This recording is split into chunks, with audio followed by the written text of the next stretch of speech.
do it live. And we are live. At the last part. No. Right, hang on a sec. We're totally fixing stuff live. Well, fixing infers that it was broken in the first place. We're totally setting stuff up live.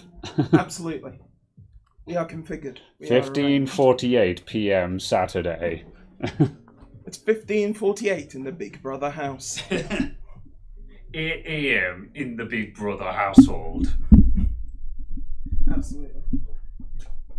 If I put that there, is that horridly in frame? I mean, it Kind of. It's fine, Yeah. but kind of. Can we do anything better than I that? mean, can it go the other way round? So it's pointing upwards instead of downwards? Then it can just peek above the desk. Yeah, it will expertly pick up everything that happens on the desk, but... Excuse me.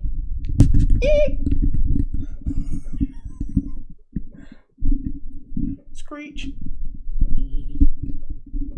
Moving a hot microphone is a terrible idea. Do not move the hot microphone. There we go. Fabulous. It's all good. Oh, that's all right. Yeah, that'll do. My laptop is in the way anyway, but... hello, everyone. How's it going? Ads, YouTube. Really? Rude. I apologise for the adverts. Sprint race isn't finished at Monza yet. Well... I can't help with that. Just don't tell me who wins. Yeah, no spoilers. No spoilers. Caradog hasn't seen it yet. I will be sad. Right. Wissam Hanif, you can have a shout out. How's it going, my dude? Right, there we go. My ears. Well done. I am pro-grade streamer. Right, I'm tired. I need to drink this coffee to get going because I'm in the midst of crashing. Oh dear. Hello, everyone. How's it going? So yes, just to summarise things. Yes, we're live on the main channel one more time.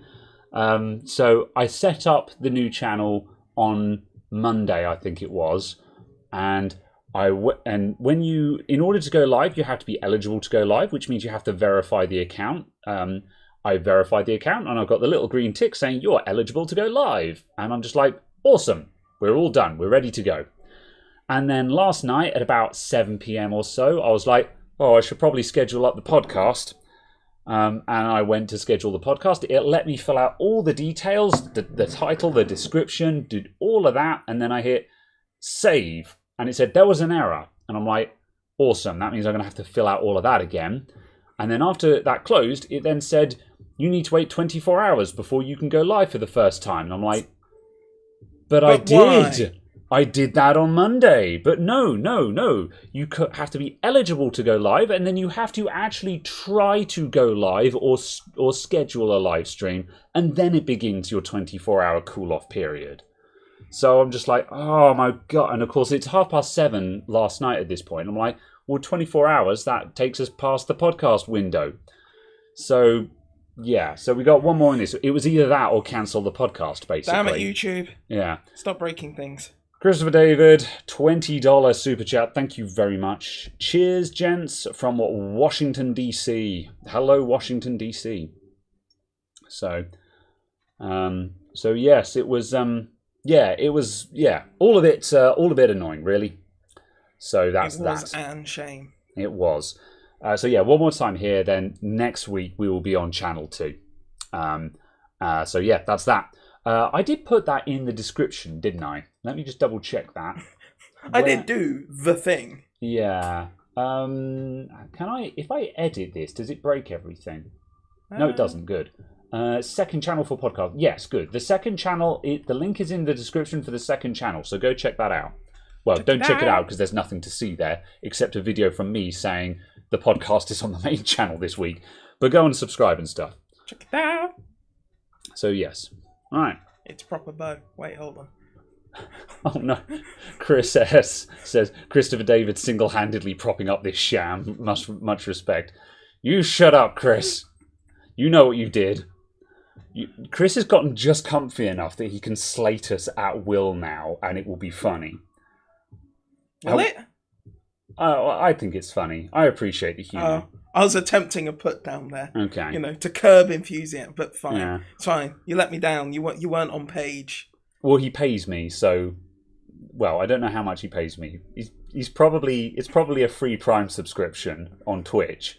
So, which is worth £2.50. Yeah, so he's technically paying me, just not out of his own pocket, effectively. So, there we go. I have my staff pay you. Yeah. Well, he has Amazon pay me slightly. Counterburn, take that, Chris S. You got told. All right.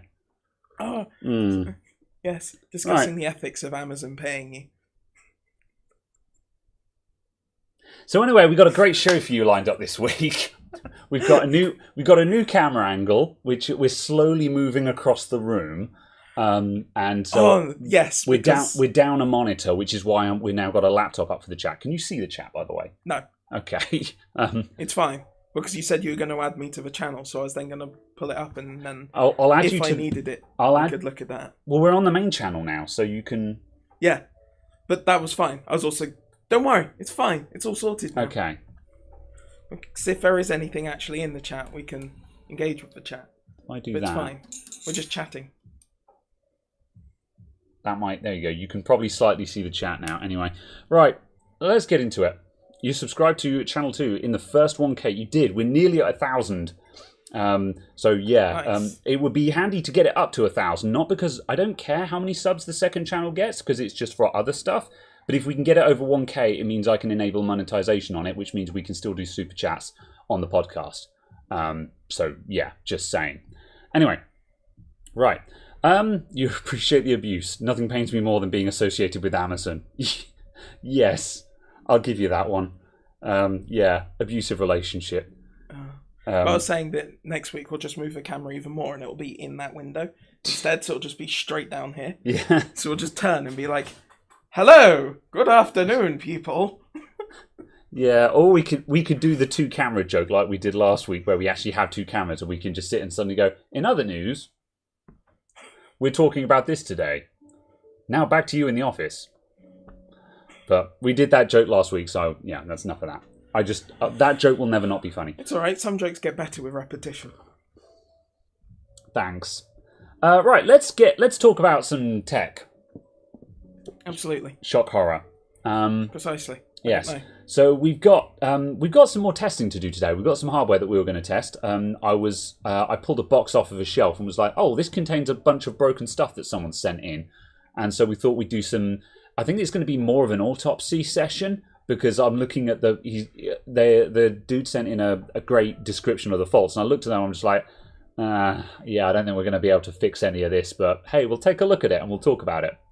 So yeah, so we're going to look at that. In terms of the news, there are a couple of topics that I was going to talk about actually that I thought, I might bring that up, but I've forgotten what all of them were. So I'm going to quickly bring up... Fabulous. Yeah. I'm going to bring up the suggestions and just check that. Let's see. Hashtag 2guystalktech. And just jog my memory.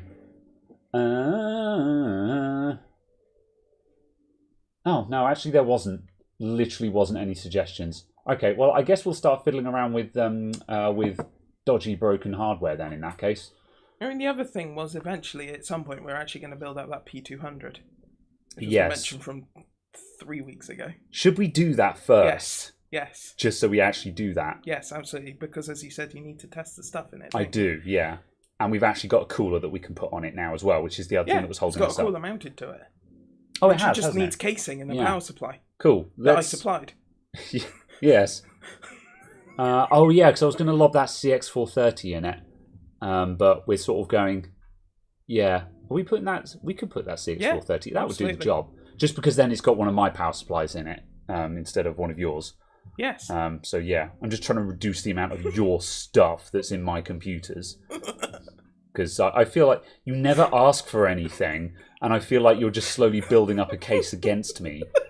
You know, like some kind of abusive partner that's going to turn around and just be like, oh, by the way, I want all of my stuff back. And I'm just like, but that's like everything in my shop has got something of yours in it. And you're going to be like, yes. we're in business now. I own you.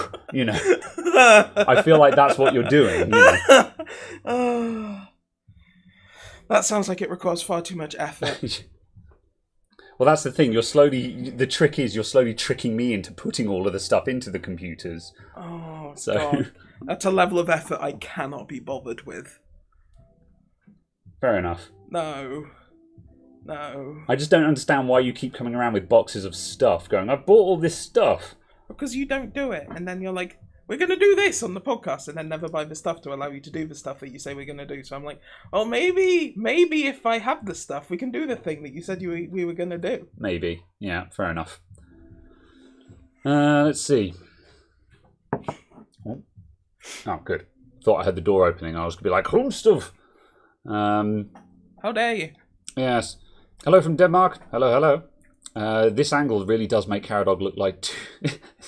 you look 220Ts tall. So, yes. What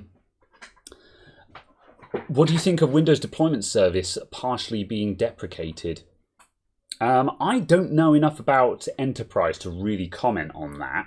I was going to say, I don't know what that is. I also didn't know, therefore, that it was deprecated, or being deprecated, or in a partial state of deprecation. I seem to remember hearing some rumblings of something along those lines, and I was like, really? Because I'm assuming that's just how app deployment, how program installation and deployment works on Windows Enterprise systems, like on server networks, right?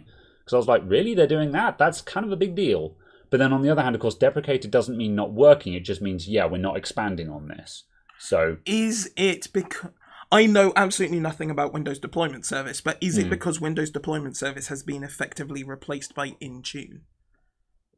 Yeah, that sounds like it's because along those lines. Because I know Intune was a new way of doing it that came in 5 years ago?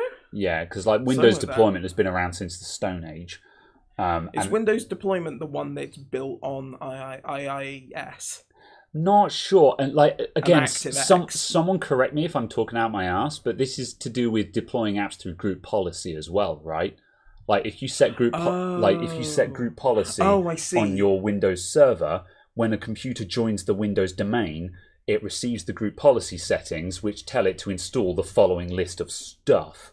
And you can effectively use that to deploy stuff. So, if you upgrade Office on all of on your things, you set the group policy has been upgraded to this version of Office, and it's deployed across the network.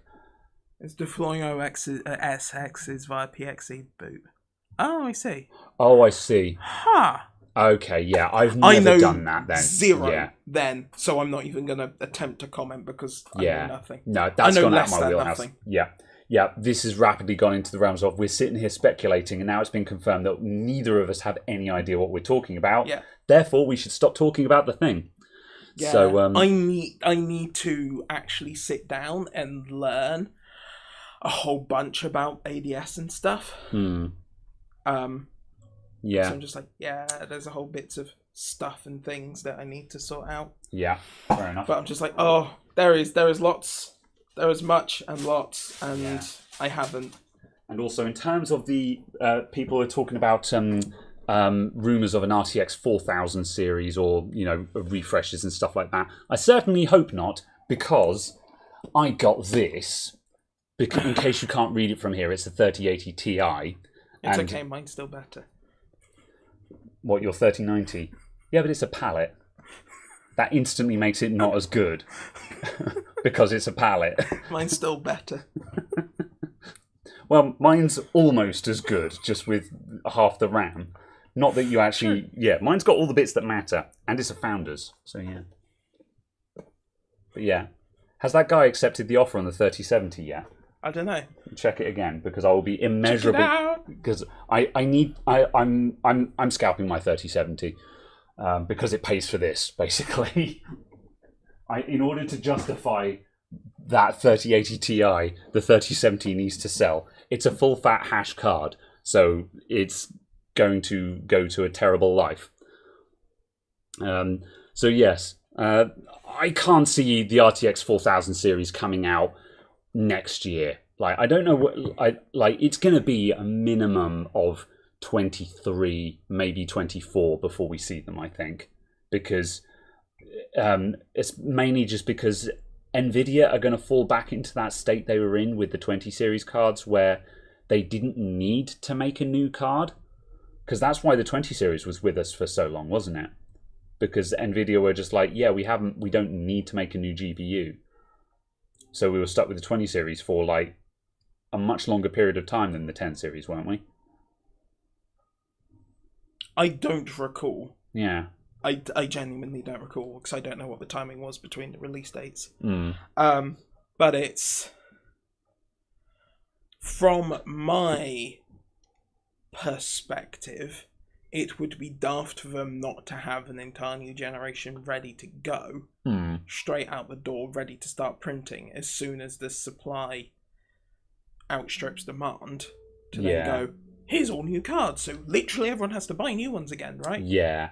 Because that's the thing is, I don't think they're going to release anything while the market is still a mess. Just because, releasing an entirely new series will be seen by far more people as being in poor taste, whereas releasing a new model is seen by fewer people as being. That's right. Because when the TIs came out, everyone was a bit like sort of, well, we knew there was going to be TIs at some point anyway. Also, arguably in certain places they kind of made sense. Yeah, because the 3080 Ti is a slight defect 3090. Yeah, they're effectively binned chips anyway, so they weren't. The TI cards were not reducing the supply of other cards. They were possibly, maybe ever so slightly increasing the usable yield across everything. So kind of, maybe slightly. Yeah.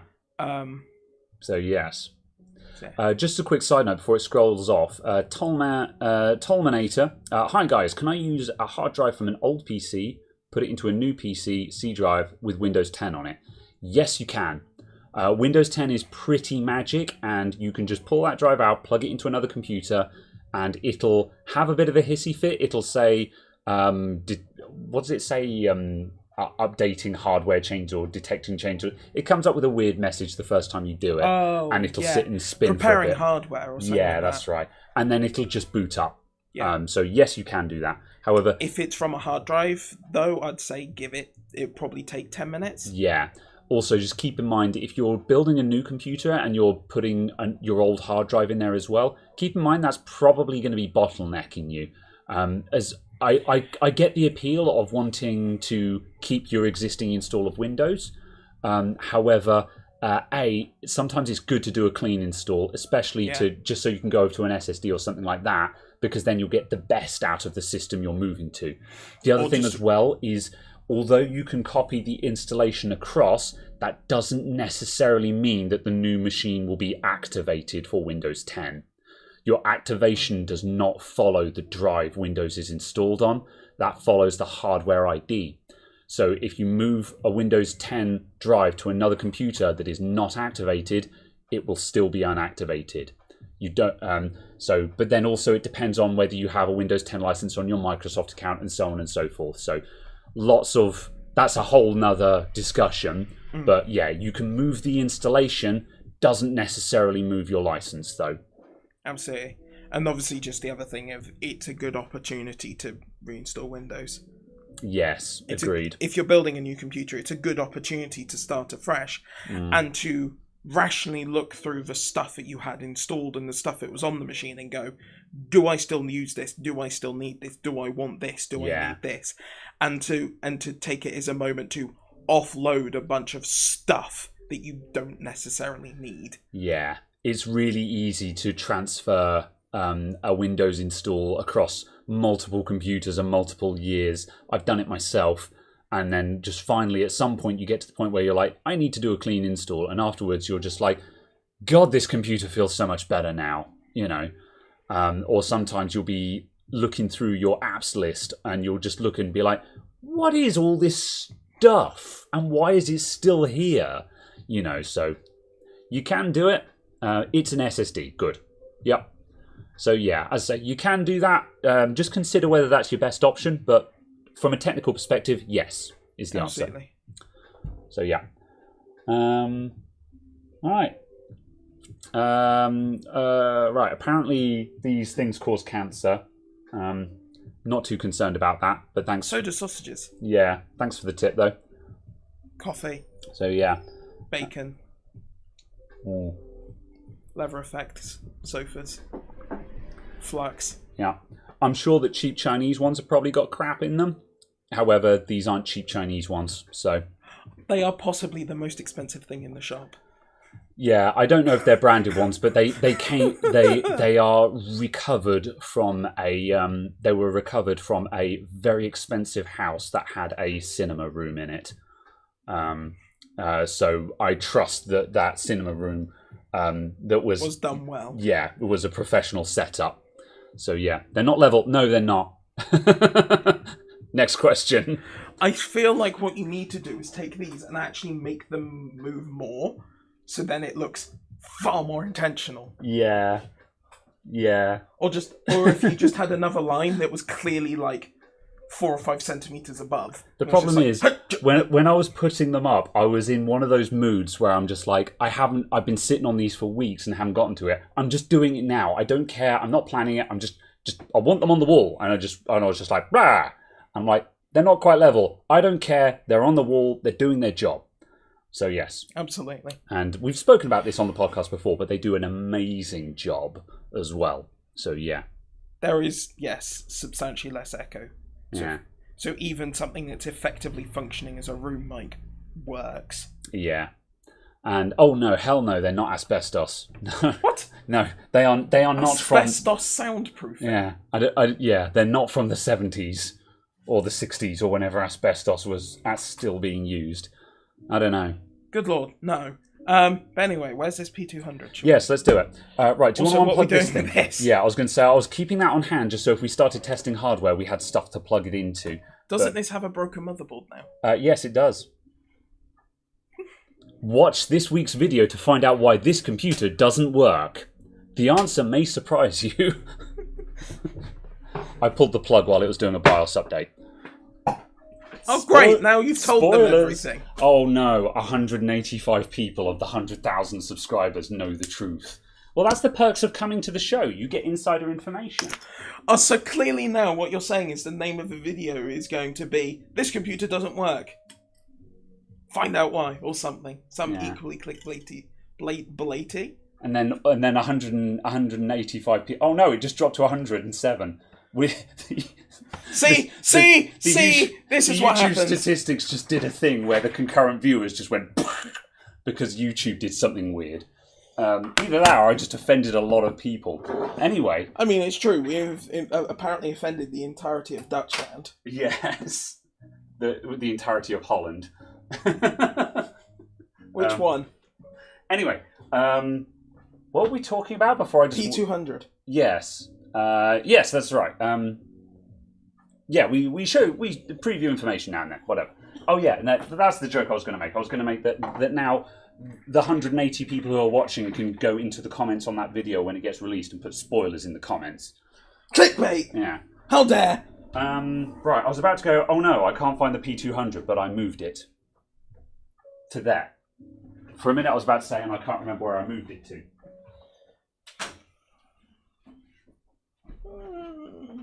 Why do I do this? It was your idea. If y'all reckon back. Right. I'm going to rearrange the counter because the microphone is going to be in a very inopportune location. So let's do... Alright, stand by everyone. We're rearranging the counter.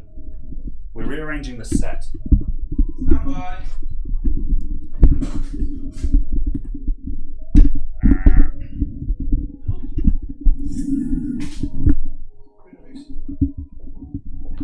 Can I do that? I can. Moving the live mic again. Sorry, everyone. Hello. That's a motherboard.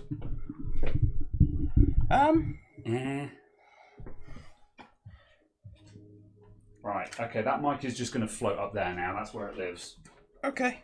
It's in shot, but it doesn't matter. There's no M.2 on this, is there? No, there is not. Fine. So yeah, we'll have to stick in a solder device. Yes. There's one out there, isn't there? I don't know. Yes. Oh, the Red Force one. Yes, that's got a Windows 10 install on it, I think. Absolutely. That's the one that we've been using for testing. Indeed. So yeah. Let's see. Guess you missed question time. No, we're still open to questions. By all means, feed us with stuff to do. Yeah. Feed me, Seymour. Yes. We don't plan these things, so we need people to give us stuff to talk about. Absolutely. I need to invest in another Brio cam, so I have 2 of them. I kind of do, but I'm not. They were less than £200 last time I looked. That's just like, hey, that's not bad. Yeah, they've come back down to RRP. Yeah. Yeah. I was going to say the reason why I haven't bought another Brio because I would like a second Brio just so I can shuffle all of my cameras around. Indeed. But again, I'm not paying the current prices that Logitech webcams cost because they're silly money. Yeah. Now that they're coming back into stock and back in at RRP, I will see if I can find a discount code for the Logitech website because I know someone who has one. Okay, yeah, that sounds interesting. Yeah. They have corporate discount codes. Yeah. Oh, they also have something like 10% off of Dell monitors. Ah. But only if you buy them from Dell. But yes. Weird. Fair enough. Let's see. Ryan D. I run a small business selling enthusiast PCs. You want to start doing repairs as well? Yeah, fair enough. Yeah, basic tools. What do you need? I don't know. That's what I'm working out. Okay, fair enough.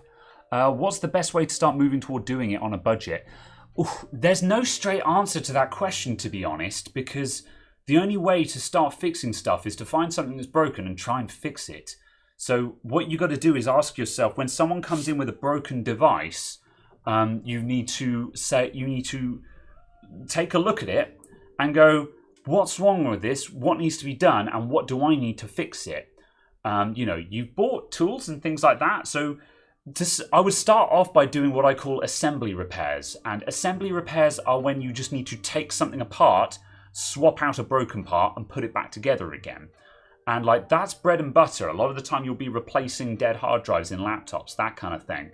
So assembly repairs is just a matter of being able to take laptops apart and reassemble them. So you could get some old breaker laptops and dead ones and practice taking them apart. And, you could be like, oh, these are really hard. I need some kind of prying tool. Okay, let's go and buy prying tools, So I'm not sure if that's helpful. Getting into board repair where you start doing soldering work and stuff like that. Yeah, you'll want soldering equipment. So soldering iron, hot air station, and a power supply are a good place to start. But again, you kind of have to just start and figure out what you need as you go. So yeah, I would. As I say, there's not really a straight answer to that one. Also, the other thing, of course, is general software servicing doesn't cost you anything in tools, but it's still fixing stuff. Oh yeah, that's true. Yeah, software repairs and servicing, that's easy money. Definitely be doing that. Yeah, and also obviously just gives you experience in dealing with different types of hardware. Yeah. And also, someone said I was getting a new mic stand. Yes, I ended up buying this one that we've got. This is a floor-standing mic stand now, so the microphone is no longer clamped to the desk.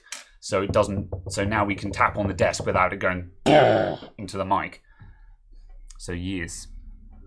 And it's good.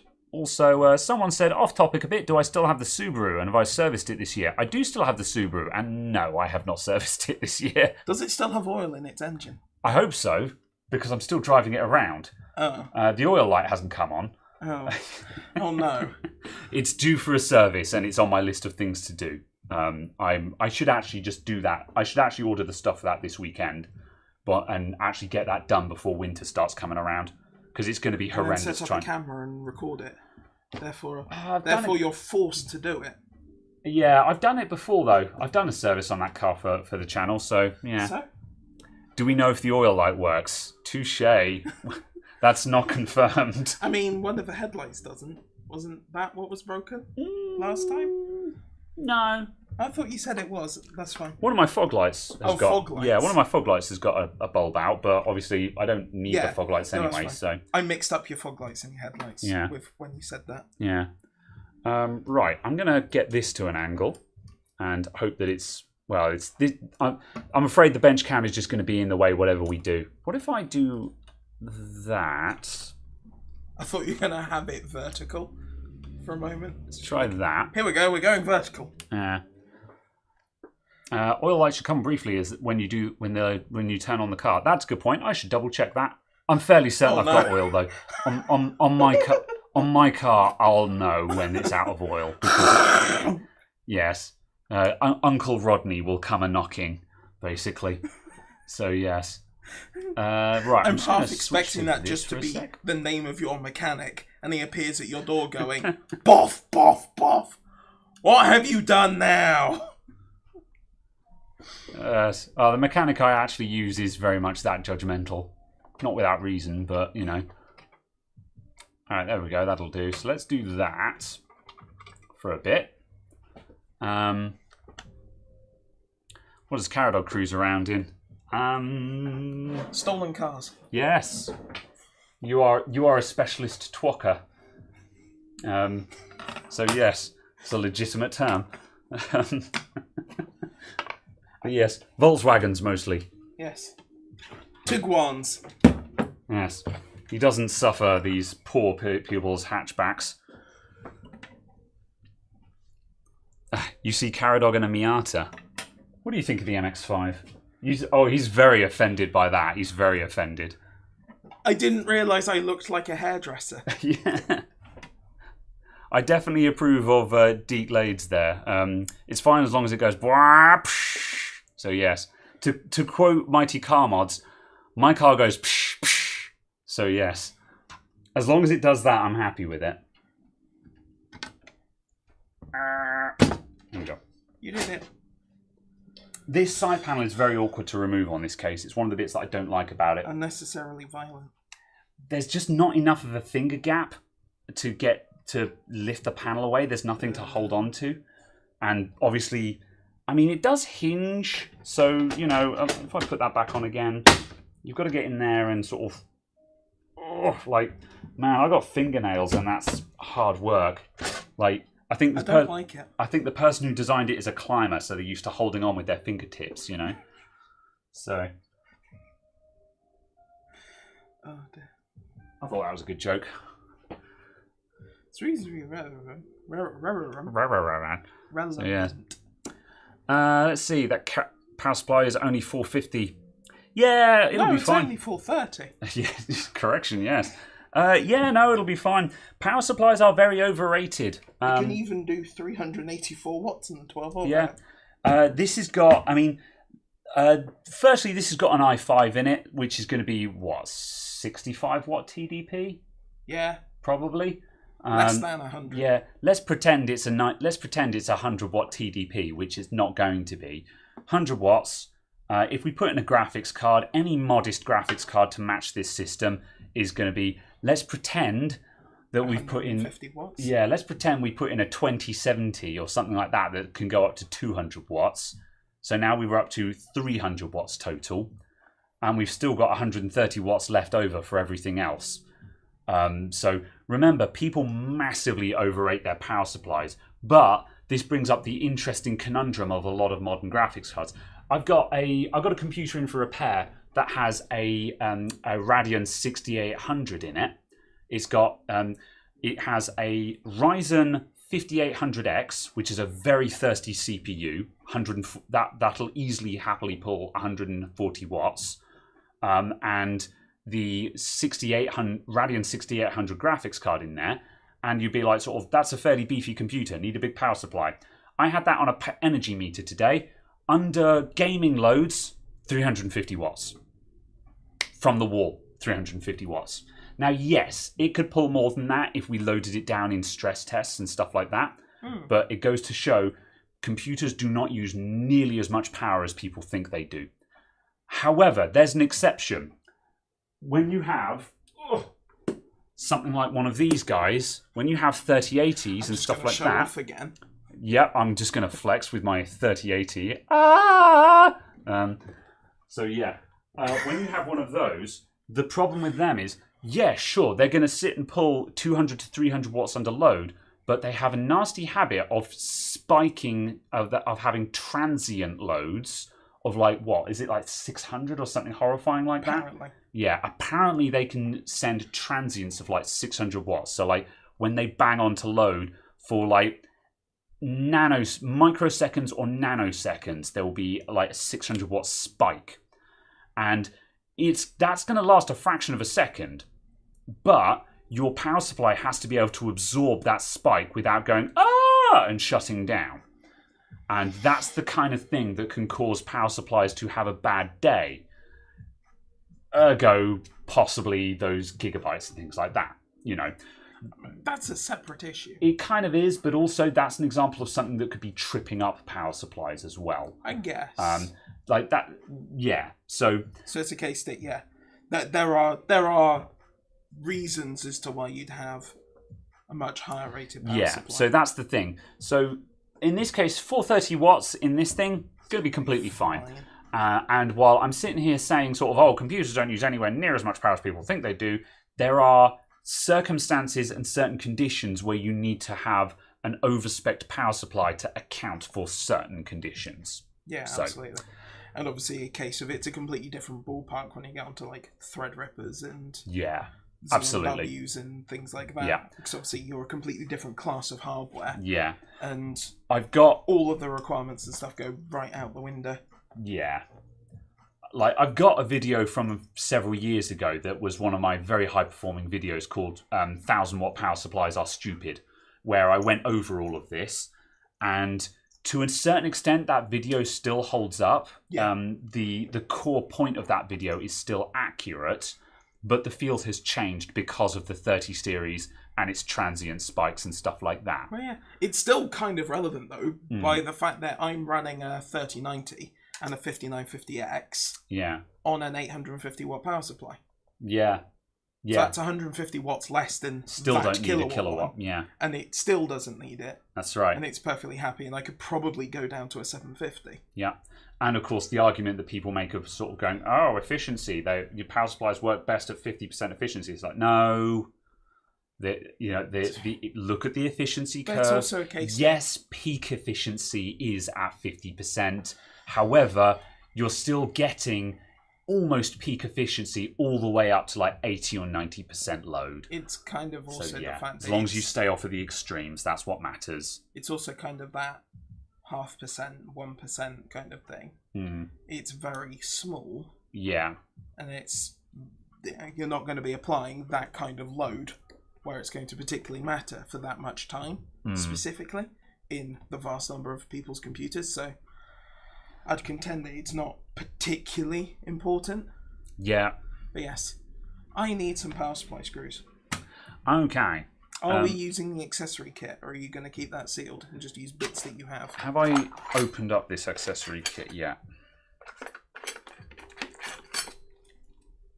Doesn't look like I've used anything from this. So yeah, I'll use all other random bits just so I can keep this accessory kit intact. So, let's put that in there. I'll just grab spares. Speaking of accessory kits, at some point,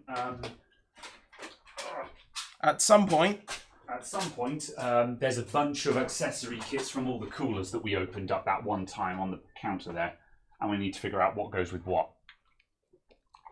Oh, I see. Yeah. Yes, because I'm trying to clear this countertop, and I'm like, no, I don't know where any of this came from.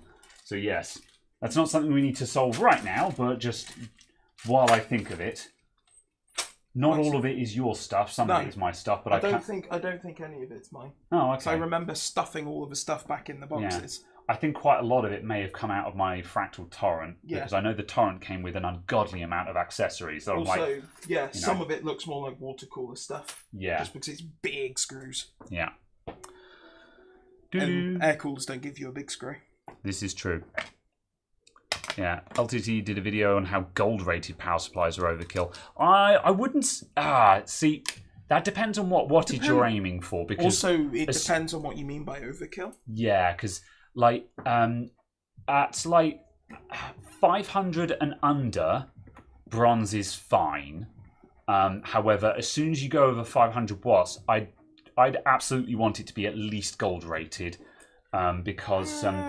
the thing is, Yeah. once you get up to like 700 or 800 watts, like I think it's like about a 10% difference in efficiency between bronze and platinum or something like that.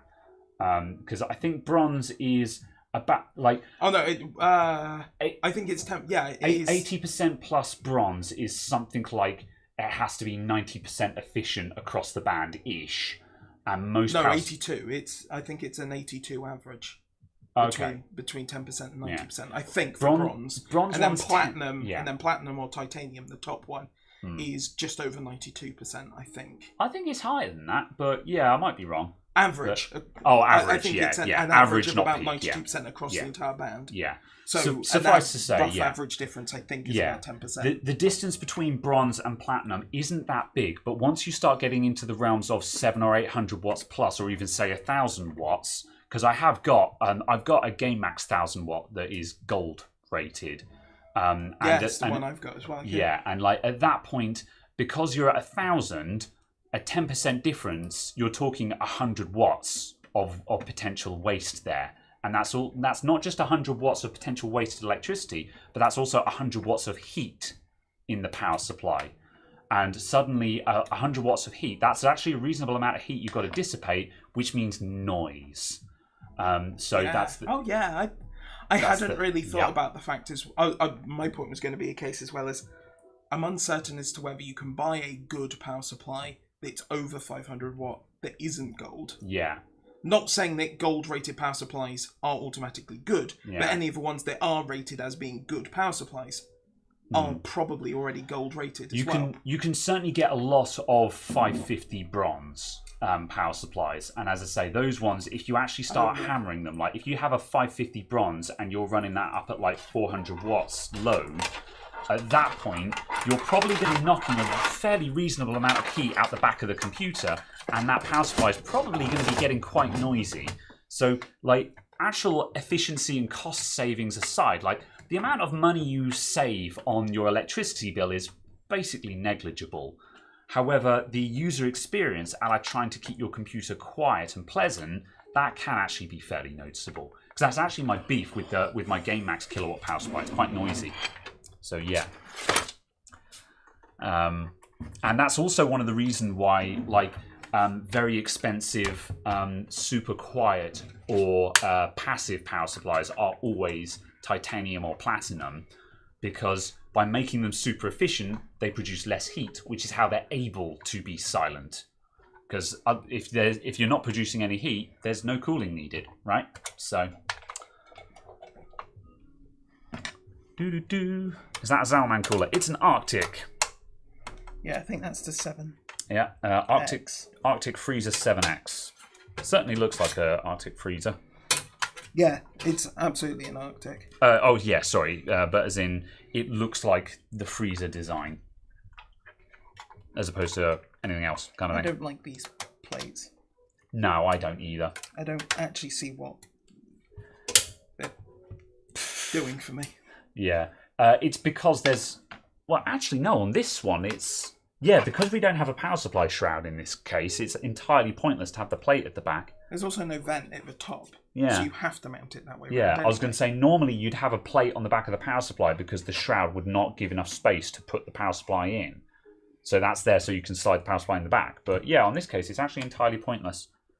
Don't know if I mentioned that in the review or not, but yeah. On the plus side, the lower grill on this does slide out from the front, which is a nice extra. Nice, yeah. So yeah. Have we got an I/O shield for this? Yes, we do. Do you know where it is? I will go and I think it's on the table somewhere. Oh no, it's right here. Bam. I/O shield. That is the correct one. How dare you imply that it might not be? I'm just standing with my face behind cameras and microphones now, so yeah. Oh, well, see, that can be solved by... Yeah, let's slide everything down a little bit. No. Also, what do you mean, how dare I? Of course I'm going to double check. There are much of these just lying around. Alright, and I'll flip you guys over. Bench cam inverted. I will now flip you guys off. Yeah. I need to move all of these scenes around for consistency. That goes there. Thank you. The joys of adjusting cameras live. That'll do. I think that camera's on the piss, but whatever. It's framed up correctly at least. It is. Yeah.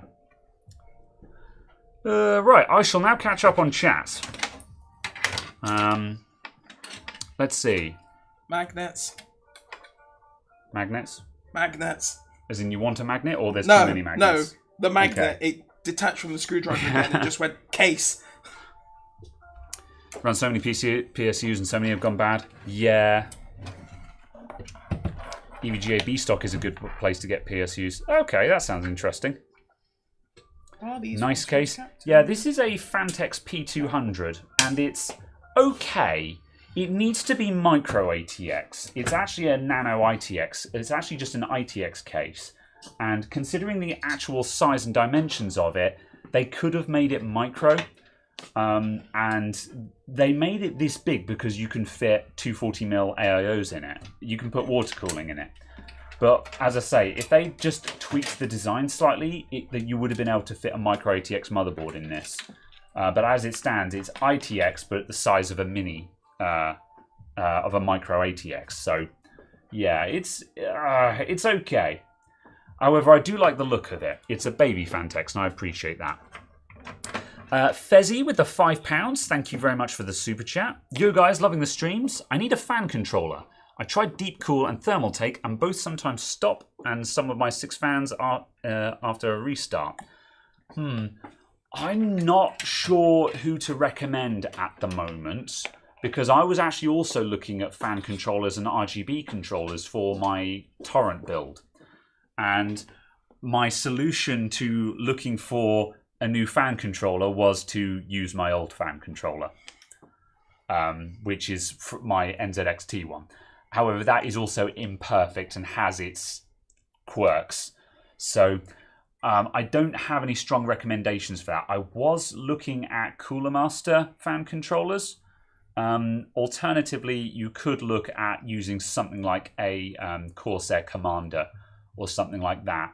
But that obviously would tie you into IQ. So it depends on what ecosystem you want to dive into. So yeah. Are we assuming that that's the front panel header? That's audio. Front panel is up here. Don't ask why. Oh. This is the most bizarre motherboard you'll ever see. So everything's coming in the top. Yeah, I'll just show. This, the motherboard we're using is this one. This is a Z87, MSI Z87. Let me just come off of the inverted view so it looks the right way up. So this motherboard is incredibly bizarre. Here's the back of the motherboard, so that's where the back of the computer goes. The ATX connector is up here. There's the USB. Here's all the SATAs at the top left of the board. Your front panel is there, and your EPS connector is here. And then we've got PCI Express 16 down here. And yeah, it's just, this is a bizarro motherboard. Don't ask why it's laid out this way. No one knows why. Possibly not even MSI knows why. So does yeah. It have any fan headers? Because I think all of the fan headers are either in use or blocked off. It has, oh god, yes, it has a system fan header and it is blocked off. Oh man. Yeah, this is terrible. It's not a particularly great motherboard. No. Yes, the last time this was in use, it was in an NZXT case that has standalone fan management, so it was never an issue. Yeah. See the problem? Yeah. Why would you put that right where the mounting thing is going to be? Yes. For a cooler. I don't know. I don't have a solution to this. I'm just looking. I'm just staring at that, going, I don't know. So yes. Are we going to use one of those flan splitters? Let's see. What have we got to hook? How many fans have we got to hook up? Just the front two? I presume so. Yeah. Firstly, can we bully the CPU fan into there? I'm going to swap out that. That looks like an M3 to me. I'm going to swap that out for a shorter screw, and then we can move the system fan over to the CPU fan, and we can plug in a system fan. Okay. So yeah, I'm gonna. I've just had a look at our CPU mount here. Let me sort you guys out. Sorry for all this camera movement. I try not to move the camera around too much because it confuses people. So yeah, the problem we've got with this Bizarro motherboard is the fan headers are right here underneath the CPU mount, and this screw is too long and it blocks off the CPU fan. But I reckon we can solve this by putting in a shorter screw, so I'm going to change that out. We're still going to need a splitter or something, though. Yes, that's fine. I've got a suitable splitter. Right, I'm just going to back out both sides of this. Oh yeah, and regarding the thing, someone mentioned about Lamptron fan controllers. Yes, Lamptron are also potentially a suitable solution to this. I haven't used much of their modern stuff, but I used to use a Lamptron controller, and it was pretty cool. Yeah, that'll fit. So I'm glad the fan controller was cool. It was good. It was fit for purpose. Right, how the hell does this go back on now? Oh, it's the hook. Yep, okay. It was banging. Yep. Right.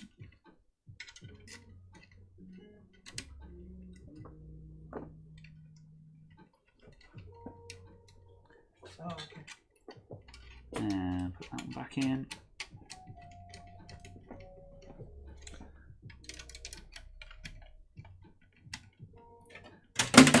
Oops. There we go. So now that can plug into there. Oh, come on. I believe.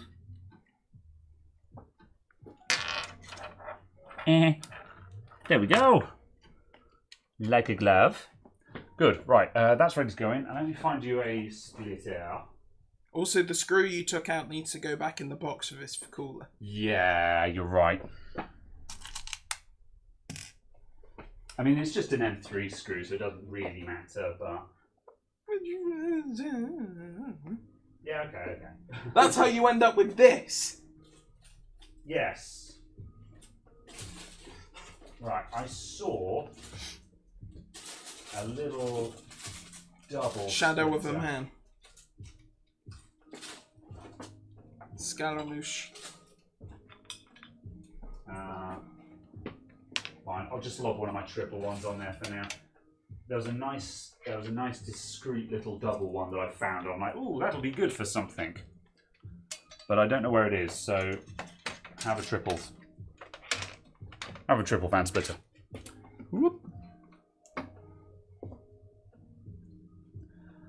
Right. I'm going to catch up on chat.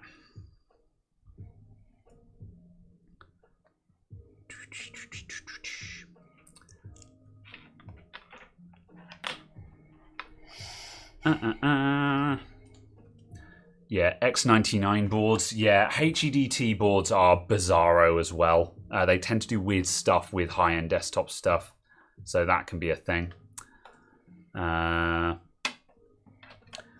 Discussion on Thermaltake. Yeah, Thermaltake. They've got good stuff and they've got bad stuff, but also again, they're fighting PR battles all the time. The problem they've got, is that they will release a Gen 1 of a product which should never have gotten released. Yeah. People will say, oh, that's a good idea. Release their own product, and then by the time Thermaltake releases the Gen 2 of their own product, everyone says they copied someone else's product. Yeah. Because no one looks at prior art, effectively. Yeah. No one actually looks and goes, That's oh, right. look, Thermaltake did make this first. They just made a crappy edition. Yeah. And for some reason released that to market. They're capable of greatness, but they just don't... They don't check anything. So when they also seem to assume that air will just magically appear because there's a fan. Yeah. When they get something right, they can build a really good product. But when they get something wrong, it's just like, did you even test this? You know. So yeah, I don't know. I've got mixed opinions about them as well. So yeah. Right, let's scroll to the bottom and catch up there. EK do a good fan and RGB controller. Can you buy it separately? Because we were talking about this one last week. Because I very nearly bought a second. I've got the EK fan and RGB controller in my Lianli Lancool 2, and I very nearly went to buy a second one for my torrent. And I'm still... No, I don't want to buy it. Yeah, because my torrent, I've gone back to NZXT control for that, because that puts stuff into CAM, which is where I want it. However, yeah, the EK one is actually really nice. I've got the EK one in my LAN call too. But I don't know how much it costs to buy it separately, or if you can. Let's see. Have I ever broken a laptop, taking it apart and reassembling it? Probably, to be honest. Mistakes happen. You fix enough things, and eventually you'll break something while fixing it. But, you know, when it happens, you kind of just have to suck it up and replace whatever it is you broke. And yeah, I've done that before. If not that, you know, I know one time, a long time back, I was, before I was into board repair, I was working on a MacBook. And I think I was replacing the screen or tightening the screen hinges or something like that. And I had it at a weird angle, and just I had it propped up on its side, and it wasn't supported. And when I let go of it and looked at something else, the body of the laptop just went bang onto the desk. Killed the laptop dead. It wouldn't turn on. It was probably fixable, but I didn't know enough about motherboards then to be able to approach it. And I called up my insurance company and said, I've broken a £700 laptop. And I got it fixed. I arranged to have it replaced. Because that's what you do. You break someone's stuff, you got to replace it. Thankfully, it's very, very rarely happens. I can only count on one hand the number of times I've broken anything significant, but it's the same. iMac screens. I've broken iMac screens before when taking them apart because I've dug in a little bit too tight with the iMac opening tool or something like that. So, yeah. Anyone who does repairs and says they've never broken something, probably lying, to be honest. Or hasn't fixed anything. Yeah, or hasn't fixed enough. But, I mean, I'm sure there's going to be someone out there who's just like, I've been doing this for 10 years and I've never broken anything. And it's like, well done for you for being careful. Well, heck. Where did that go? Yeah. This is why there's always screws on the floor, because when I drop a screw, I just get another one. Oh, okay. Yeah, that particular magnet isn't super strong. So yeah, EK is overpriced. It's good stuff, but it is a premium price because it's a premium brand. And it's very debatable whether you can call that overpriced or not. It's a luxury brand. If you want the EK logo, it will cost you extra. But also the EK stuff is really nice, you know. So it's also a de facto standard for an awful lot of custom loop stuff. Yeah, that's just it. You know, I mean, it's kind of like, you know, the EK all-in-one water cooler I've got in my LAN call too. I've forgotten. What's it called again? The EK AIO. Yeah, it's literally just called the EK AIO. I've got that in my LAN call too. That's the 360mm one. It costs about £200 or $200 or something like that. And you're like, $200 for an all-in-one water cooler? You know, considering the Arctic Liquid Freezer 2 360 is what, £100? Something like that? 90, yeah. Half the price. However, the EK, it comes with 6 RGB fans and an RGB and fan controller. For better or worse, it adds RGB to your computer. Yeah, exactly. And like 6 RGB fans alone is going to cost you £100. You know, good RGB fans. So it's like, yeah, it costs £200. But when you actually add up what you're getting in the box with that, 6 RGB fans and a controller, yeah, it's going to cost £200. And some people might be like sort of, oh, well, the Liquid Freezer 2 is just as capable a cooler and it's half the price. It's like, yes, but it doesn't come with 6 premium RGB fans. So it depends on what you value as to whether it's good bang for buck or not. You know, just because someone has features or that you do not value doesn't mean that their product has no value. It just means there would be cheaper alternatives to you. So, yeah, it depends really.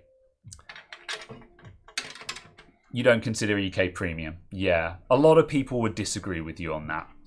Aqua Computer is a premium brand as well. Really? But also, I feel like I've also never heard of them. Aqua Computer are pretty old school. Like they were around back in the days of Danger Den stuff. Yeah. So that's probably why you're not familiar with them. They still make stuff. They do. Really? However, this is what I was about to say, is I have a feeling that we might be getting into a argument of semantics between premium brands and niche brands. Aqua Computer is a very niche boutique brand. And that doesn't, like, that they're probably really good quality because it's probably all made by hand. Whereas EK are probably just large enough that they're doing more manufacturing. But at the same token, that doesn't mean that EK is on the same level as, say, Corsair water cooling stuff is mass manufactured and probably not as good quality. I'm not saying it's bad quality, but it's probably not to the same standard as EK and Aqua and so on. But that's the thing. It's yeah. So yeah, it's, as I say, I'm not saying you're wrong, but it's everything is relative. Is the answer there? But yeah, I do agree though. Aqua Computer is one of those highly niche boutique brands that I do like. I was really close to buying an Aqua Computer fan controller for my Fractal Torrent, but again, I ended up repurposing my NZXT stuff. So. Is there any particular reason? Why I went back to the NZXT stuff? Yeah. Was it an element of, well, I already own it? Yeah, it was a bit of that. I had the video of my torrent build is probably going to be another week or so. By the way, it's on its way, but it's been a very long and complicated build, most of which will probably get cut in editing, but whatever. Otherwise, the video will be 2 hours long.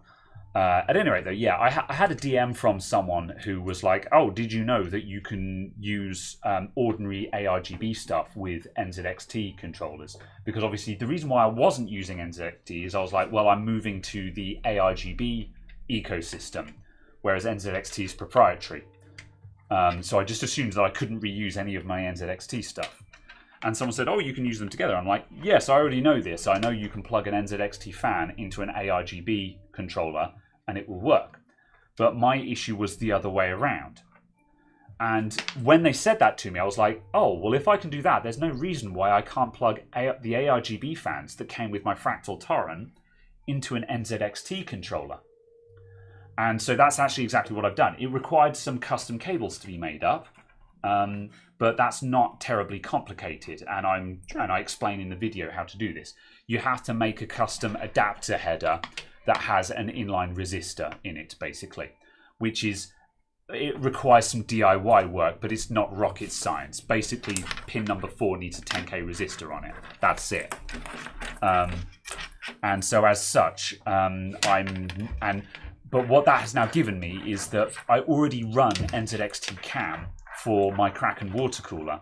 So now it means that all of my fan control and RGB control can continue going to NZXT cam, so I don't have to run another bit of software to do fan and RGB control.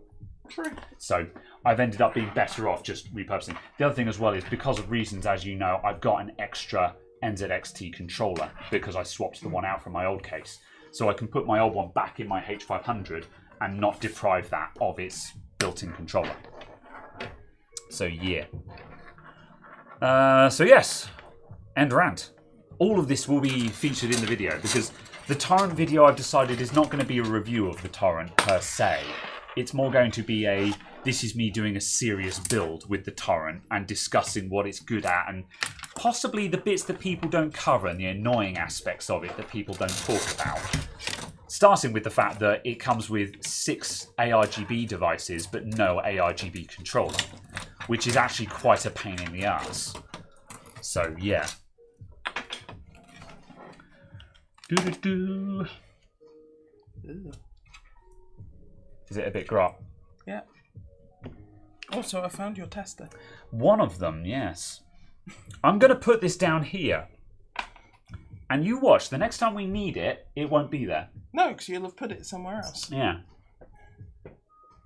Everyone in the audience, remember, my power supply jumper, my thing that makes power supplies turn on, it's on the desk. The thing that makes them jump. Yes. Do not let me forget. XSPC is a great budget company. I've always wondered if XSPC is any good for water cooling. That makes me happy to know that it's viable for budget stuff. Put it on a lanyard. That's a good idea, actually.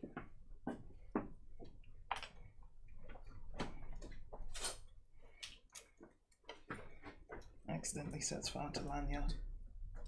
There we go. Done and done. In the bin. No. I need a 3D printed holder for it. I need a 3D printer. I really want a 3D printer, but I don't need one. It's on the list of things that I kind of want to buy. It's one of, like, I don't need it, but if I had it, I'd find uses for it. Did I get a chance to look into the Security Now TPM breakdown? No, because to be brutally honest, I don't care.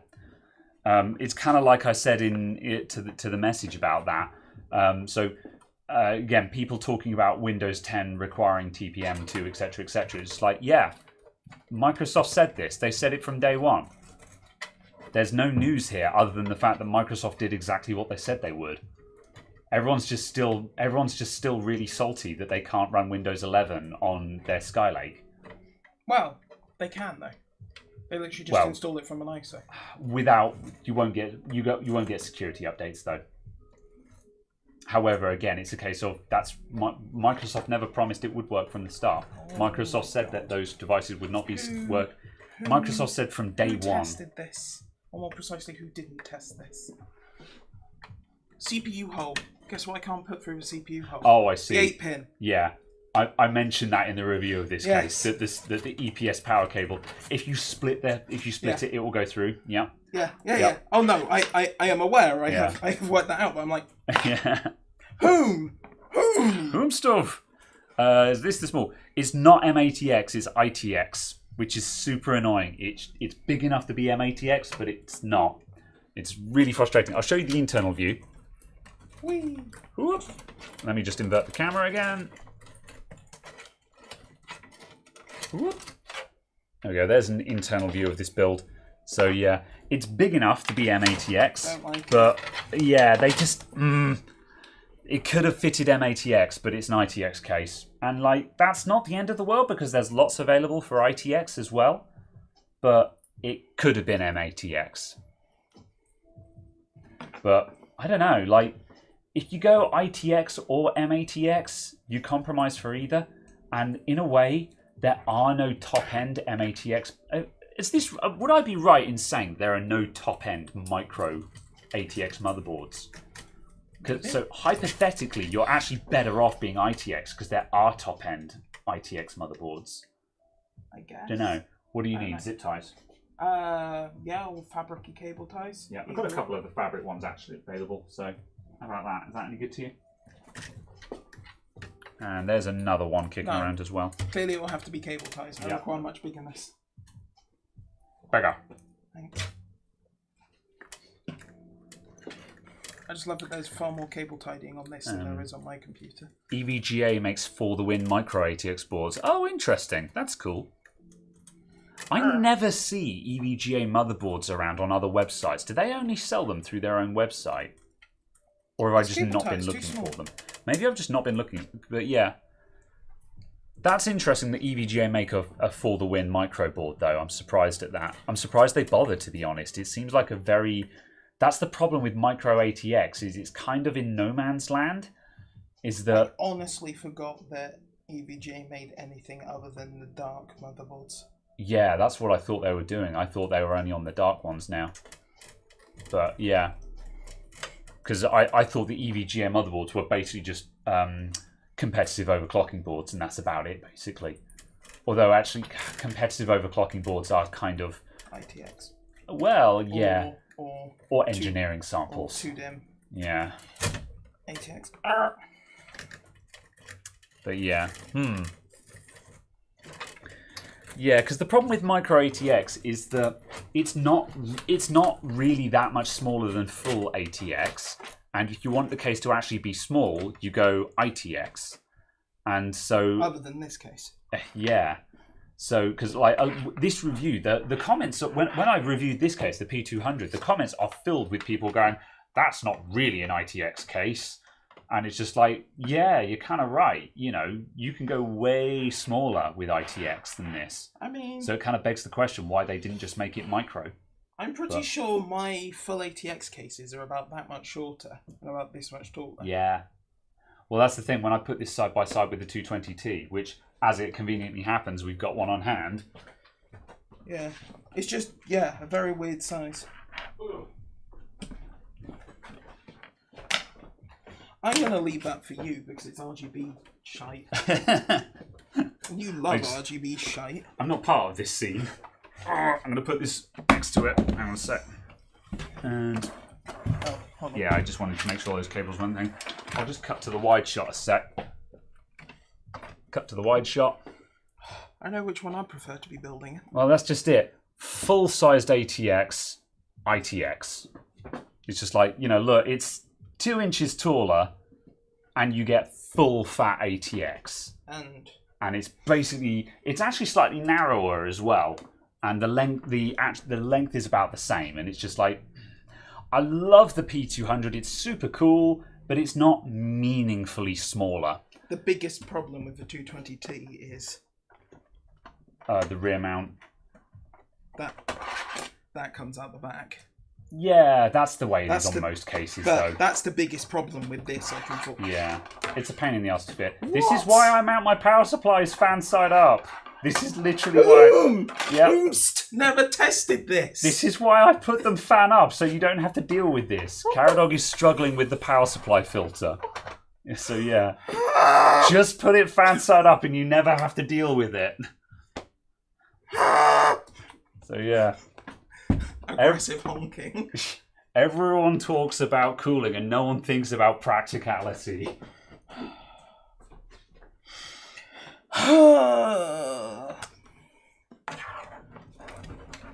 Right.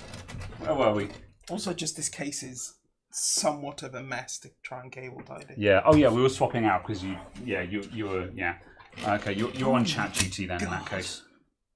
There is nowhere to hide the 24 pin. Give it here. I'll find a way. Or are you going into I'm determined to solve this mode? No, I'm just plugging it in so it's plugged in. Well, I'm plugging it because I'm going to cable tidy it. Yeah. I'm just trying to work out where you could go with it. Out the back and back in for a start. Well, yeah, but where am I going to hide it out back? Because I've already filled up most of it. I was going to say where you've put everything else, basically. So, could you click on bench cam, the top one of the top scene? Cam. Yeah. Ta-da. So the issue we've got is we need to bury the big ATX pen, and it's like, where do we put it out back? The answer is we bury it up here because these ones are easier to move somewhere else. Probably. Not sure. I'll answer that in a moment. I'm going to struggle with this for a bit. That's very much. I was just looking at it, just being like, oh my god, where? Yeah. Alright, let's see. Exactly. It's just. It's a bit something. But this is why I don't like small cases. Yeah, this is a very imperfect case. It looks really cool, but yeah, I don't know. It just it was a great idea, not very well executed, is my opinion of this case.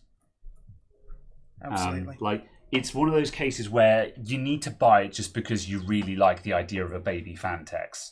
Yeah, and that's kind of the thing with some cases. You don't buy them because they're good cases. You buy them just because you like the way it looks.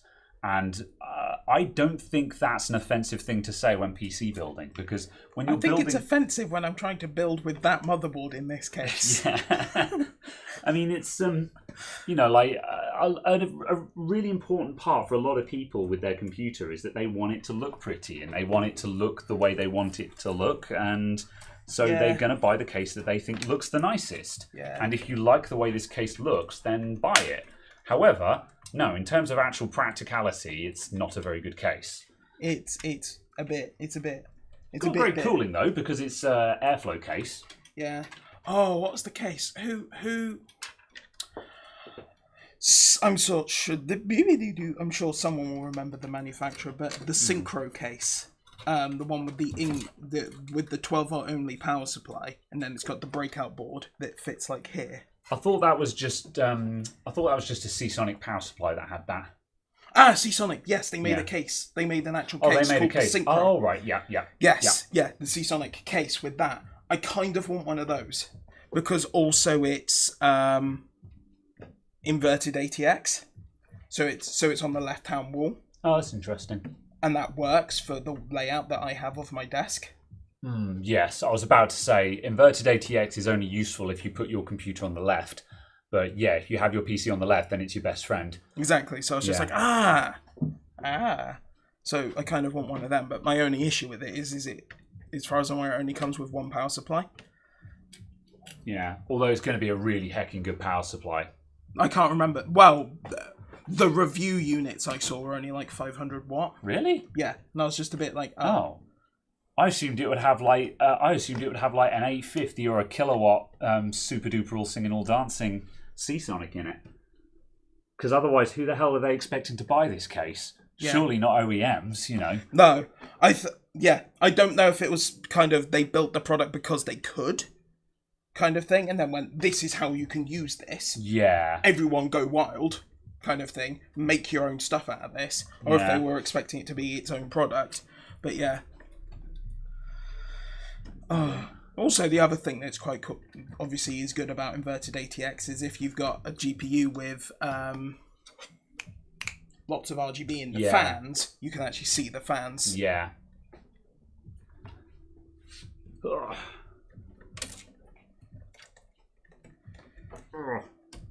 Yeah. That's super chat I can see. Yes, indeed. Demney BS with the 10 American dollars. Aha. As opposed to any other country's dollars. Lots of people use dollars. Yes, Zimbabwean dollars.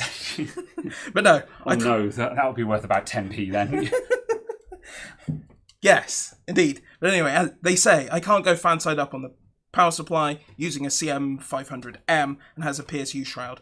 So fan out would suffocate it. Indeed. Yeah, absolutely fair. It's on the kitchen table, so there are dramatically fewer issues with that. Yeah, that's absolutely fair. Yeah, I always I bang on about power supply fan side up and stuff like that, but this is always working on the assumption that you have a vented power supply shroud. Or a complete lack of shroud. Yeah, that's right. Which a lot of cases do. A lot of cases do have a vented shroud that allows you to put it either way up.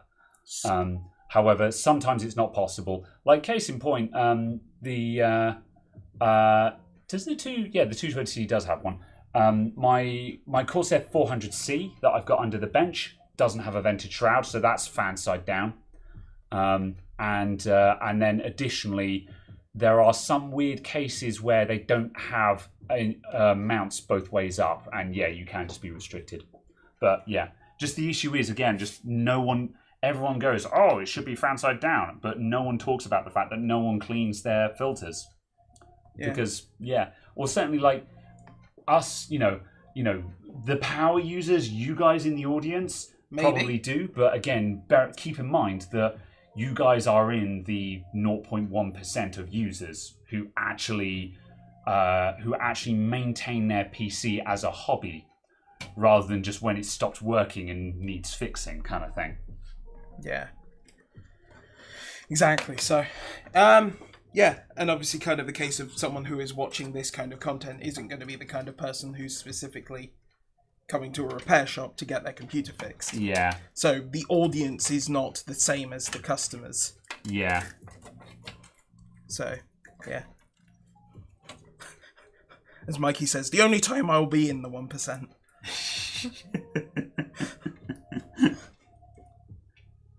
For a moment, we are all rich. I mean, sure, we're all rich in our own special ways. Our experiences. Something, I don't know, I cannot continue this diatribe. Would you like some tweezers? No. There we go. I can do it. I can do it. Yeah. Right, will that crush? Exactly, Chris. Might do. I might need to snip your thing. Cutters, right-hand mug, blue handles. Yes. Thanks. Yeah, I'm just going to take that back out because that just allows those to spread out a little bit, which makes them go flatter. Yes. There we go. Right, I think we can continue. Right. I always have concerns when people say things like, "Oh yes, you're richer than you know." It's like, what do you know about me that I don't know? Because if I don't know, how do you know?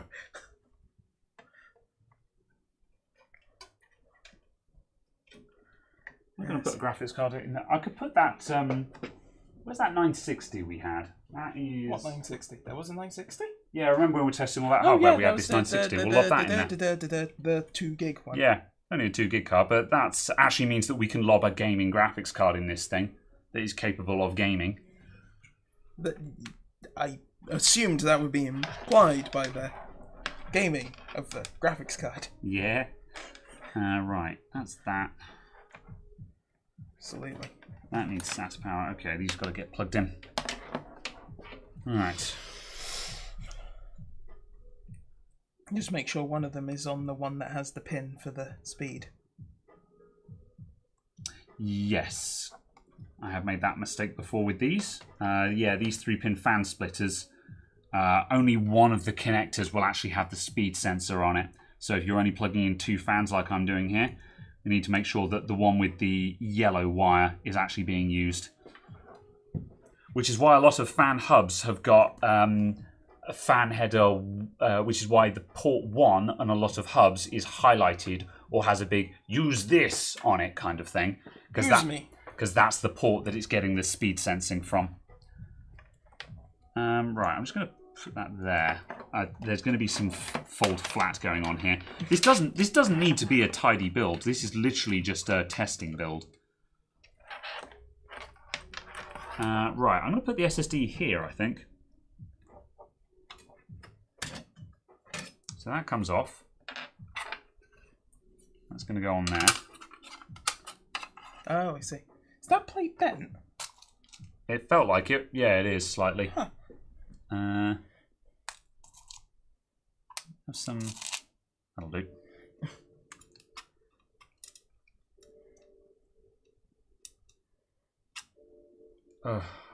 Right. Yes. Chris, didn't you find on AliExpress or something, the more you bought, the cheaper they were until eventually they became free or something? They didn't turn free. However, yes, Chris S. did track down these ones.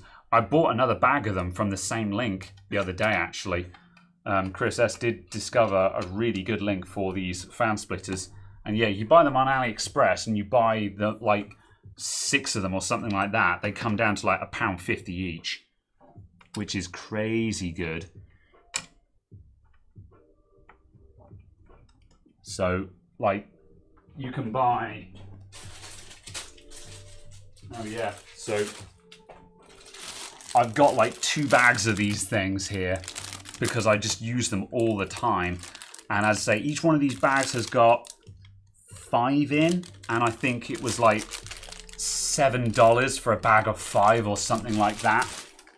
And, Boff! It's worth just buying those from AliExpress and waiting 2 weeks for them to show up, because then you've just got loads of fan splitters, and when you need them, you can just use them. And they're very effective. Yes. Ryan D, do you guys ever mess with liquid metal? Have you ever used liquid metal? No, because the only time I've been going after any sort of extreme cooling or anything like that, it's always been subambient. Yeah. Where liquid metal starts kind of falling apart. Oh, does liquid metal not work on subambient? Oh, I suppose that's why they don't use it on liquid nitrogen cooling, yeah, exactly. Isn't it? Yeah. So yeah. So it was very much a case of the only times I've done anything close to extreme is being subambient. Yeah. So liquid metal isn't good for that. So yeah. Yeah. No, I've never used liquid metal. Because again, I've never actually done any real sort of extreme overclocking. It's not. I don't want to say it's not my cup of tea. It's just I can't be bothered to put in the effort required. But yeah, it is a lot of effort. yeah, and... it's do it properly or don't do it at all. I would imagine that they've probably been watching Gamers Nexus, who just did a review of a compact computer. Yeah, that was pre-built. pre-shipped with liquid metal. Yeah, and they had done it incredibly badly, and it was very much a matter of do this properly or don't do it at all. Yeah, absolutely. I think their general comment on the PC was the PC's fine. Yeah, but it's massively incorrectly advertised because Yes. of the fact that you said it's liquid metal and actually there's no liquid metal used in the cooling. it's The liquid just metal is splattered just everywhere. splattered all over the case. Yeah. It's like, It blows my mind as well. Like, this is, in a way, this is just a PR issue. It's just like, it blows my mind that they sent that to Gamers Nexus. twice. Yeah, and it's Twice. it's a classic case of people sending stuff or people sending stuff to press and doing zero research on who they're sending stuff to. Like, if they'd done any kind of research on Gamers Nexus, they would know that GN are going to open that up. So they would be saying, this one needs to look right. And just like, someone assembled that and was just like, oh, that'll do. And also then sent that to a press outfit knowing that it was going to get torn down. It's like, what, do you think they wouldn't notice? But What's wrong with, and just... or is it a case that they were genuinely that ignorant of using it correctly that they just kind of assumed that was all right? Yeah. And it's like...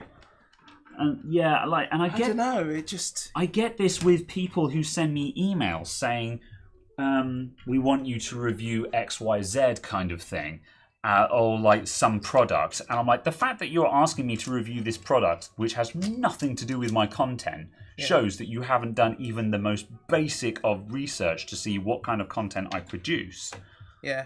And if you have not bothered to check what kind of content I produce, why should I care about your product? Because you didn't care to check who I was. Kind of thing. Exactly. And it's like, that's not even just a self-importance thing. It's like, oh, don't you know who I am? It's just the fact of like, you didn't even look to see what I do on my channel. You didn't. Yeah. If you care so little about me, why do you expect me to care about you? Yeah, absolutely. And I feel like it's very common. The only answer to that would be a case of very much, oh yes, we will pay you several £1,000s. Yeah. And then it's a case of, I might be interested now. Yeah. You have twisted my arm into interest, even though you've paid no attention to me. If you're going to pay me a lot of money, then maybe. But even still, I'm like, this is irrelevant and isn't going to perform well on my channel. Yeah. It's probably going to hurt my channel. So, I don't know. You need a lot of money to convince me, I feel. But yeah, I don't know. This is a bloody hard cable run. It is awkward, isn't it? Yeah. I don't like it. I don't like it. Yeah, this is why you build with M2 these days, people. As soon as you have a SATA SSD. Also, in the recent video I did about the tidy up build, everyone was just like, "Oh, why didn't you move the 2.5-inch drive to a 2.5-inch bay?" This is why I don't use the 2.5-inch bays, because they put cables in the middle of nowhere that are miles away from anything else and a pain in the ass. Like, if I didn't also, have the to other point to point out is the fact of how much bending you're having to do on that power connector. This is completely normal to have to do a 270-degree bend kind of thing, and this is why I don't use these and why I really dislike them, because it's just it's really difficult to make them work nicely, and it's a lot easier.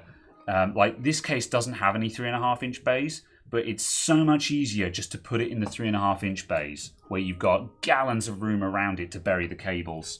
Yeah. I also don't quite know what's going on with these plastic covers. They are removable, and then you would be able to theoretically mount a second 240mm radiator there. But you haven't got any space for cables as it is. So much of this case seems like no one ever built in it with a power supply. Yeah, it seems to have a very there is when you look at it on the Fantex website, and they've got the meta build with 2 radiators in it. you know, one for the CPU and one for the GPU, you're like, oh, okay, I see what you guys wanted for this now. Whether you can actually do that or not is another question entirely, though. Yeah. No, it's... Right, I'm doing this and then I'm going to crush these in place because this wasn't supposed to be a show build. This is purely for testing. Absolutely, but I was just trying to somewhat tidy it so the cable's fitted. Yeah, same. I kind of wanted to do that just for the sake of on camera, just showing people, here's how you can get your cables looking not awful. However, it's like, no, this is very much a root everything in place and just go with the side panel. You still need a SATA data cable. Yeah, there's some floating on the boxes over there. Yeah. Have a red one. Yeah. Have you got... that's... You know, I need a long boy, actually. Can I have the black one, please? I'm going to check how we're doing for the back panel first. I'm going to see if I can actually put the rear panel on the case. Oh! They expect a rad to go there? They sure do. They sure do. Where's the rear panel for this? Behind you. Behind you! Yeah. Right. Oh, balls. Well, the space where I put some of the wires is exactly where the side panel goes. There we go. Right. Ooh. Feels like I'm doing a lot of hating on this case, but it's just very much... I like what this case is trying to do. It just feels like it very much wasn't ever built in. Yeah. I didn't have this much trouble when I did the review build, it's worth noting. But then the review build had no SATA devices in it, so I didn't need a SATA chain. Yeah. Like, the SATA chain is my biggest enemy in this. If the SATA chain wasn't there, wouldn't have a problem.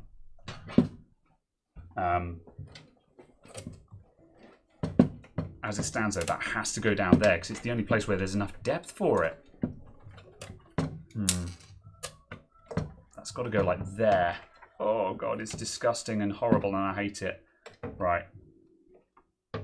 Yeah. There you go. Looks are out the window here. Hands? I'm just trying to get this panel on now. Yep, I know. I'll put it in a sec. I just want to check if I have to actually completely... If I can't do it a second time, then it's not good enough, kind of thing. Like, yeah. Okay, we've got a little bit of panel bulge, but it's on, and it doesn't pop off on its own. Pop off. Yep. There you go. I will allow you to play with that whilst I read Mike White's super chat. Health warning: don't play with side cutters if you're not using them to cut anything. You can cut yourself. But, yes. G.I. Joe. G.I. Jose. Thanks for you the know enough. You know too much. Thanks for the super chat, Mike White. Oh God, all the SATA at the top. Yeah. I thought it was at the bottom. Yeah. Yeah.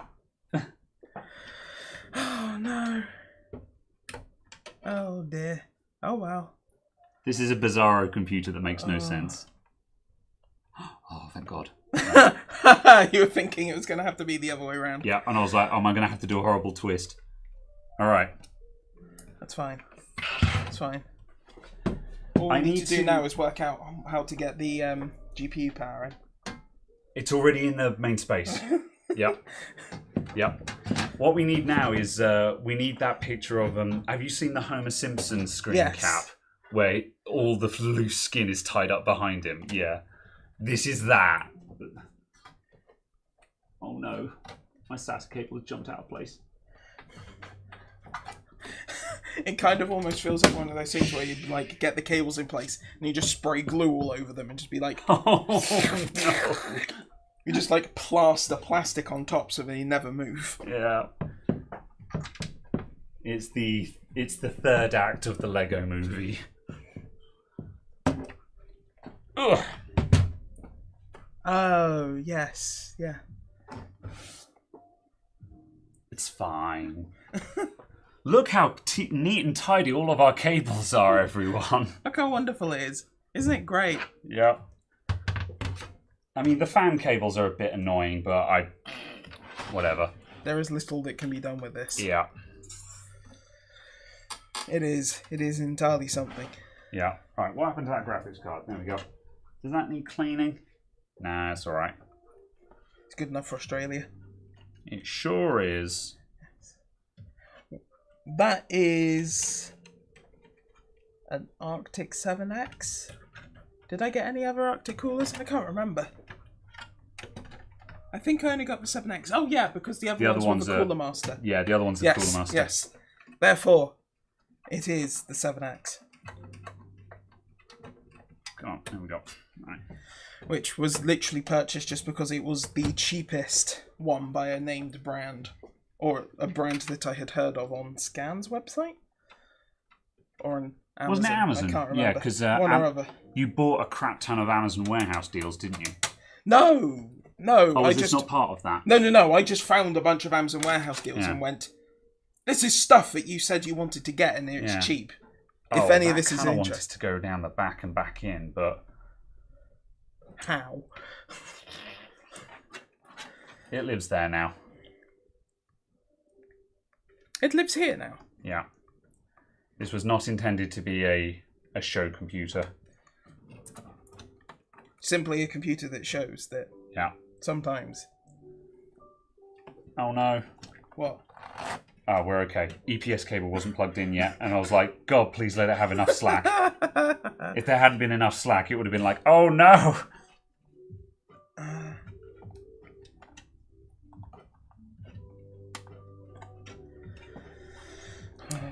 Absolutely. Interesting question. Well, yeah, I was going to say, Bike Life Pinaz there saying, would you buy and install a Noctua passive cooler for your PC? No. No, yeah. I would never go fully passive because even the slightest bit of airflow massively increases cooling capacity. So I would never go fully passive.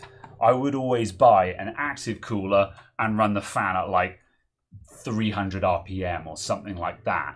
Because a fan running at 300 RPM is inaudible. You cannot hear it. But it is already providing so much more cooling than just convection alone. Yeah. So absolutely. yeah, I would never go fully passive.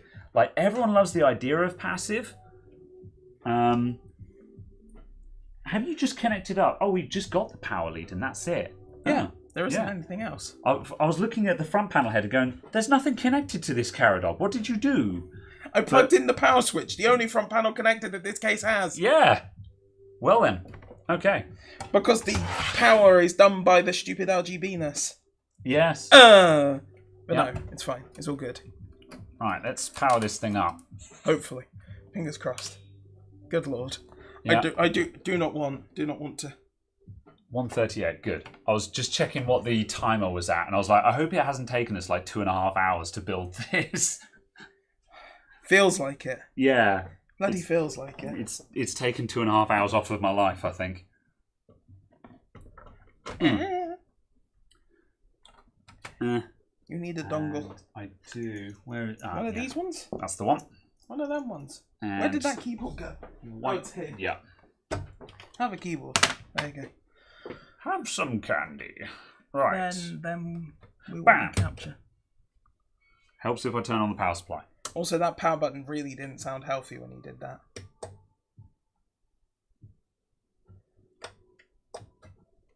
Wah, wah, wah, wah. Okay. Is this plugged in? Yes. Remember, the first thing you do is you check if it's plugged into the wall. Ask me how I know.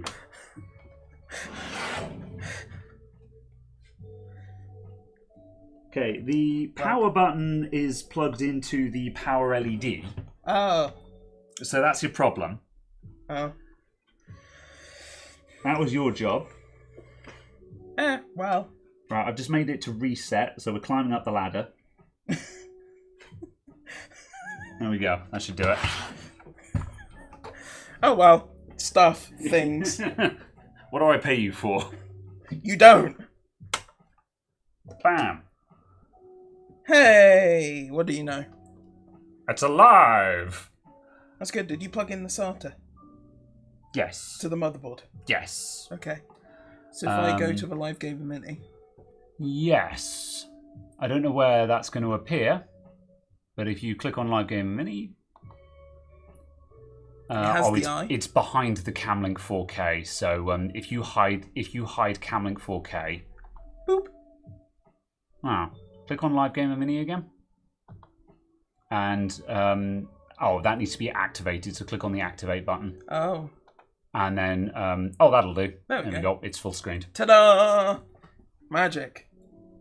And that's booting up into something. Absolutely. I assume getting devices ready. There you go. The chap who was asking about moving Windows 10 devices, SSDs earlier on, this is what it looks like, getting devices ready.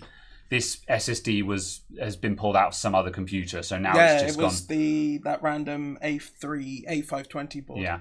So Windows 10, that's just gone from an Intel build to an AMD build, and it's just like, sure.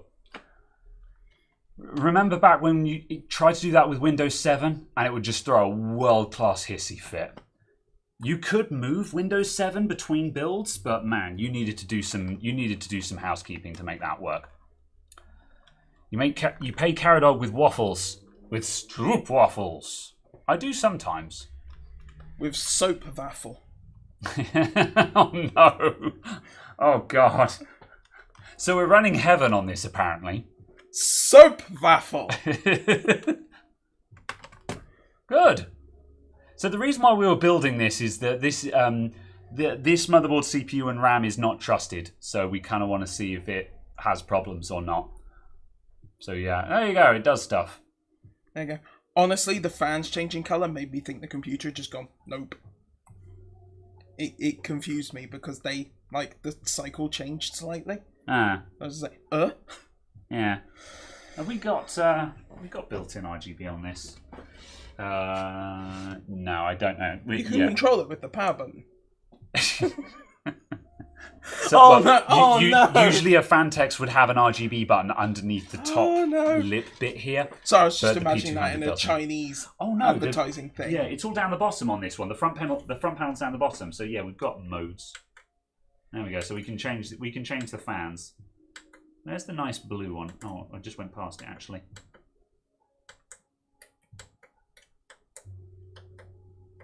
There's a blue, green, turquoise, blue. There you go. There's blue with a kind of thing. You can't really see it very well, but I think that's a reasonably nice effect for these cases. But yes. There we go. It functions. We did it. We built the P200 after about a month. Absolutely. So yes, great success. Great success. Yeah. It was done. Oh, there we go. Tolminator's still around. So yeah, there you go. Ta-da! That's what happens. Yeah, you moved Win 7 from an ASRock 6th Gen i7 to an Intel 7th Gen 1st Gen and back again, and it worked fine. That's probably because Intel, to be honest. I have to admit, Intel boards were a lot better for this. My experience was generally with AMD stuff, where AMD FX, so much stuff is discrete on AMD FX motherboards. That the chipset was ancient and terrible. Because the chipset was ancient and terrible. So pretty much every single motherboard had a different SATA controller on it. So yeah. So yes. Damn, GTX 960. It sure is. However, the GTX 960 is not awful. So yeah. You could maximize OBS to get a slightly bigger preview there if you wanted.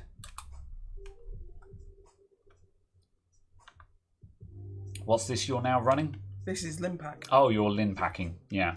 Yes, I'm packing Lins. Cool. So yes. AMD FX still holds the overclocking record.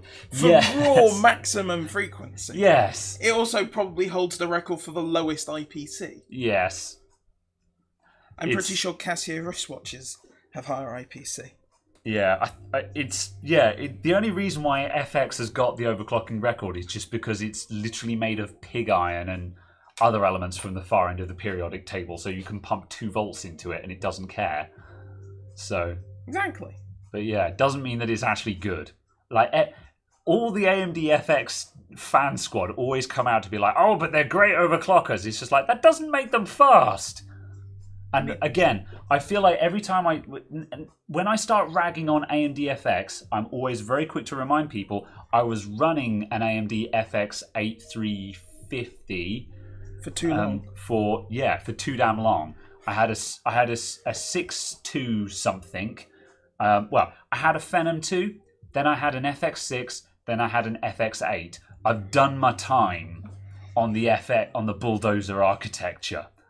And the Phenom 2 was kind of okay in its era, I think, if my memory serves me. Yeah, the Phenom X2 and stuff. Yeah, the Phenom 2 was all right, but the FX CPUs, they were always bad. For the entire time I owned an FX, all of my mates, and that's basically you, who had Intel rigs, all of their Intel stuff was always night and day faster.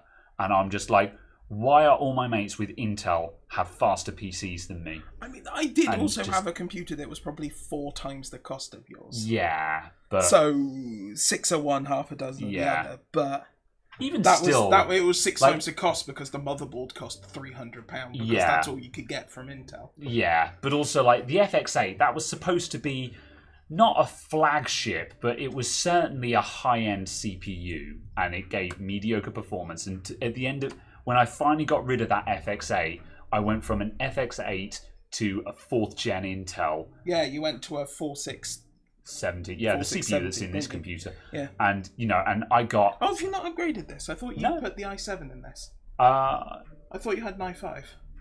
Oh, did I go to an i5 at one point? Yeah, no, I did go to the i5, the 4th gen i5, yeah. That was the one that we... 4770K. Yeah, that's right, yeah. Either way, the point is I went to 4th gen Intel and just like doubled my frame rate in games, and I was just like, this is why I hate AMD FX now, just, I love AMD today, but this is the thing. Like, when AMD 2nd gen was out and about, I made a video in which I infamously said, I don't care about Ryzen. Yeah.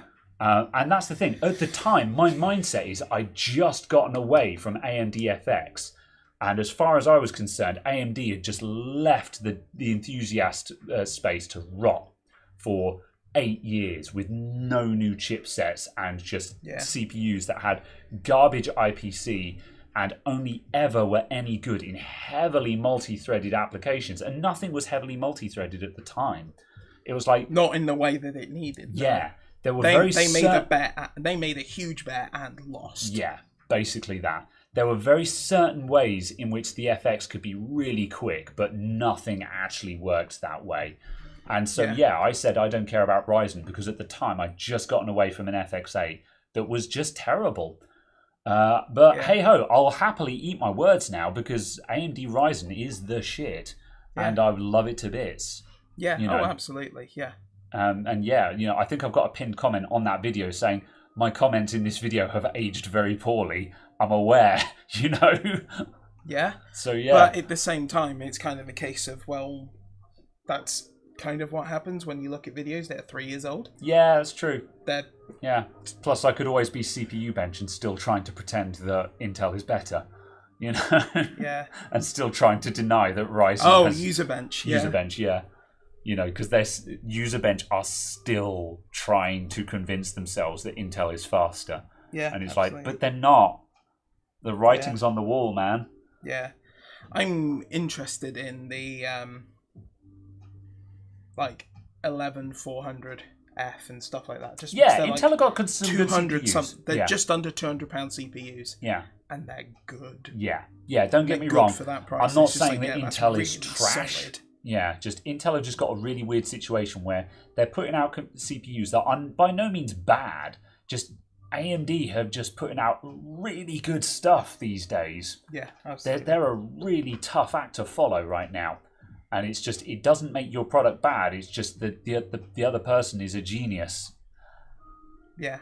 So yeah. Yeah, absolutely. I think... again, this isn't exactly tech news. You guys all know this by now. This isn't news. But it's just, while we're on the topic, it just blows my mind how much of a comeback Ryzen was for AMD. Yeah, absolutely. Given the fact that you went from the FX 9380... Yeah. Was it 9380 XE? Was something the absolute peak, fastest FX processor that was out. And then you went to this Ryzen 1700X. The 1700X was 50% faster. Yeah. With 50, 70 watt lower power usage or something. That's right. It was even just comparing to yourself, that's such a huge improvement. That's right. And this is, of course, inside one generation kind of thing. That it showed that there was there was great potential. That's right. Which is what gave a lot of confidence in them again. And then all of that, you then factor in the fact that Zen 1 has notoriously aged fairly poorly, because then, Zen Plus and Zen 2 and Zen 3 were so much better all over again. And it's just like, man, it is the comeback of the century. And I think Ryzen is a story that will hang around in the tech space for a long time, because I think it's been a very long time. I'm always fascinated by when we get revolutions in computing. And by a revolution, I mean like when dual-core CPUs came along. Because, of course, when we went to dual-core CPUs, that was massive. You were doubling the horsepower of a computer. How long had hyperthreading been a thing before that happened? Did hyperthreading come after dual-cores, or did hyperthreading come... Oh, now you've got me beforehand? doubting, actually. Yeah. Because I think we had dual threads for a year or two beforehand. Can anyone confirm? Actual dual cores. Yeah. And I was just like, I think this was also, the very early hyperthreading was also very specific. It had a similar issue that FX had, in that it was only useful in very specific circumstances. And of course, hyperthreading did come first. Yeah, because it was the because it was the P4s, and then it was the core that brought. That's two right. cores. Yeah, the Pentium 4 hyperthreading. Yeah, Pentium 4 HT. Yeah. Yeah. But obviously, again, that wasn't exactly doubling the performance of your computer. No, it was it wasn't two physical cores. I think it was something like 15-ish%. Yeah, I don't know. I was an AMD boy at the time. I was Athlon XP. Yeah. But when dual cores came out and you were literally slapping a second CPU into your computer, and obviously we were getting to the point where we were moving into, even XP got a massive boost, because I know around that time I was running an Opteron. I had a Socket 939 Opteron because I wanted to be a Flash boy. I didn't want to have an Athlon 64. I wanted an Opteron for pimp value. Which was kind of a waste, because the Opterons were great overclockers because they were binned Athlon 64s. But I didn't have an overclocking computer, so I just had it for pimp value because I wanted to put Opteron in my spec. But at any rate, of course you did. Yeah. When I went from that, and then I remember when it was getting on its last legs, I swapped it out to an Opteron dual core, and again, literally just doubled the horsepower of my computer in a chip swap. Yeah. Because there were Socket 939 dual core Opterons. Yeah, exactly. And it was massive. Yeah.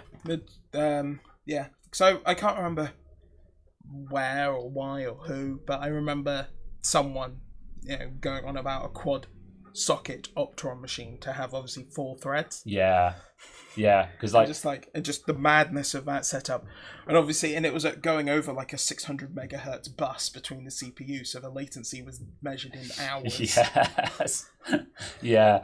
I mean, I can't remember the name of the company now, but when I was working for my old boss and we were doing contract jobs, I would do the joke, but I don't want to name names.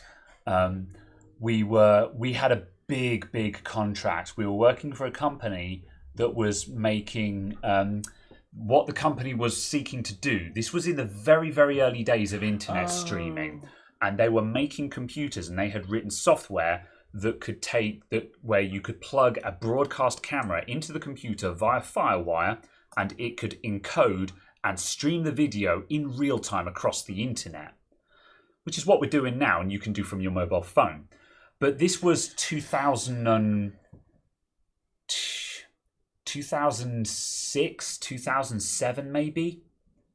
And back then, streaming live media over the internet in real time was a feat of wizardry, because you had to encode video in real time.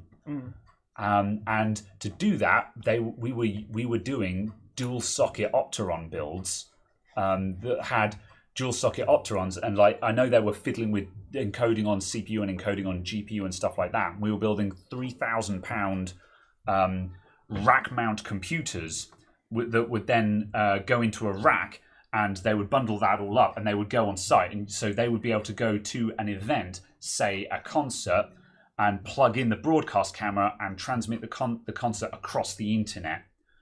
So instead of having to do like a satellite broadcast from a telecoms van kind of thing. And obviously telecoms to like 128 meg if you had a dual RSDN line. Yeah, that's right. And so, as I say, at the time, it was amazing. Well, I didn't know anything about... We weren't doing anything with the tech or the software. We were just building the computers for them. But yeah, they were working on stuff, and it was big. I mean, obviously, these days, it's completely irrelevant. But at the time, it was massive. And yeah, but weirdly, the company didn't have any in-house IT. So they were outsourcing the construction of these computers to us. And I know there was one time where they needed one of these builds. One of them had gone down, bad motherboard. And they needed it fixed ASAP. And because we had a contract with them, it was a case of they called, we had to come and run in. And I know I was called at like 9 p.m. by my boss one evening. And he said, I need you in London tomorrow at 9 a.m. at their offices on Fleet Street or something, wherever they were, because they were a superstar internet company kind of thing. Yeah. And you need to swap out a motherboard. The new one has already been shipped there. I just need you to go there and do it. And so, yeah, I was on a train at the crack of dawn from Hampshire into London, and I showed up at the office. And again, they had an in-house IT guy, but he wasn't savvy enough to swap a motherboard, apparently. And so, yeah, I was tearing apart this thing and swapping out motherboards on site, and the guy was just like, whoa! And I'm just like, dude, yeah, what's mine say? Yeah. And yeah, it was just, bro. It was a weird time, man, and it was a weird job, and I kind of love having, I love the memories of jobs like that because you have weird stories. And again, these days it's all irrelevant, but at the time it was cutting edge. Yeah, so, yeah. Absolutely. It's, I don't know, I in a way I kind of feel like we're not going to have that kind of stuff, but at the same time, obviously, we don't know what we're going to have tomorrow. Yeah, I think that's why I find this interesting. Is that there's probably you managed to be involved with the stuff that went somewhere. Yeah, kind of thing. And because if you've been involved in a company that was making Firewire cards, yes, the story would be completely different. Yeah, because Firewire cards never really went anywhere. Yeah. Did we get? Oh yeah, no, they did go up to Firewire 1600, didn't they? No idea. Yeah. I think there was some special. Probably Apple-only edition. Firewire did have some very niche uses in the high-end media space. Yeah, because it was DMA, it was much lower latency. That's much right. lower CPU overhead. Yeah, you could plug a camera in via Firewire and be controlling your broadcast camera over the Firewire link and stuff like that. So yeah. Oh wow! Apparently, Firewire 3200 was a thing. Really? Bloody hell! Wow. I mean, you're up to 3200 is fairly serious. So there you go. Lord. Yeah. There's probably some old folks in the chat who were around for other revolutions, and it's just I'd imagine that they were around for I guess revolutions like the standardization of form factors like AT, where computers went from being incredibly proprietary things to actually being something that a person could assemble, Yeah, without a massive warehouse of components. Something Radio Shack Trash 80, etc., Yeah, I don't know. It's just what was my first computer? I think mine was I started quite late. 'Cause my first involvement was probably an Athlon XP, something around that. It was just after all of the stuff with like overclocking with a pencil. Yes. Yeah. It was just after all of that was the first one that I built. And the nerve-wracking experience of digging a freaking screwdriver into your motherboard. Yeah. But all of that. And it had some... I just remember the case... Have we fallen over? I don't think so. Well, we've got a black screen. Or has it just gone to sleep? Oh, that machine. Yeah, it's Oh, sorry, I thought you meant noises. the stream. No, yeah. Sorry, I thought you meant the stream. I was very much looking at the stream stuff. Yes, we are still live, yes. Yeah. No. Oh, yeah, it's still running. Past, yeah. It just went to sleep. Okay, yeah. Yeah. Yeah. No. I remember us getting an HP Pentium 4 desktop as in the actual desktop layout. Oh, as opposed to towers. Yes, a horizontal computer. An actual desktop Yes. as opposed to a tower. Yeah. When there used to be a difference in definition. And having one of those, and just... Because we had a computer desk that had a little shelf. Oh, yeah. And it just lived under that. Yeah. The early desktop cases, they often had these massive heckin' heavy strut bars across the top because obviously you were going to plonk a big old CRT on top of it. Yeah. So, yeah. It did have a side panel, and then there was a U-shaped bar that went through the middle of it, just in case you did put something on top of it. Yeah, I guess that's basically irrelevant these days because obviously it's a much smaller dimension now. Yeah. So you're less likely to bend it with any of the stuff that would fit on top. Yeah. Because obviously everything has gotten so much lighter.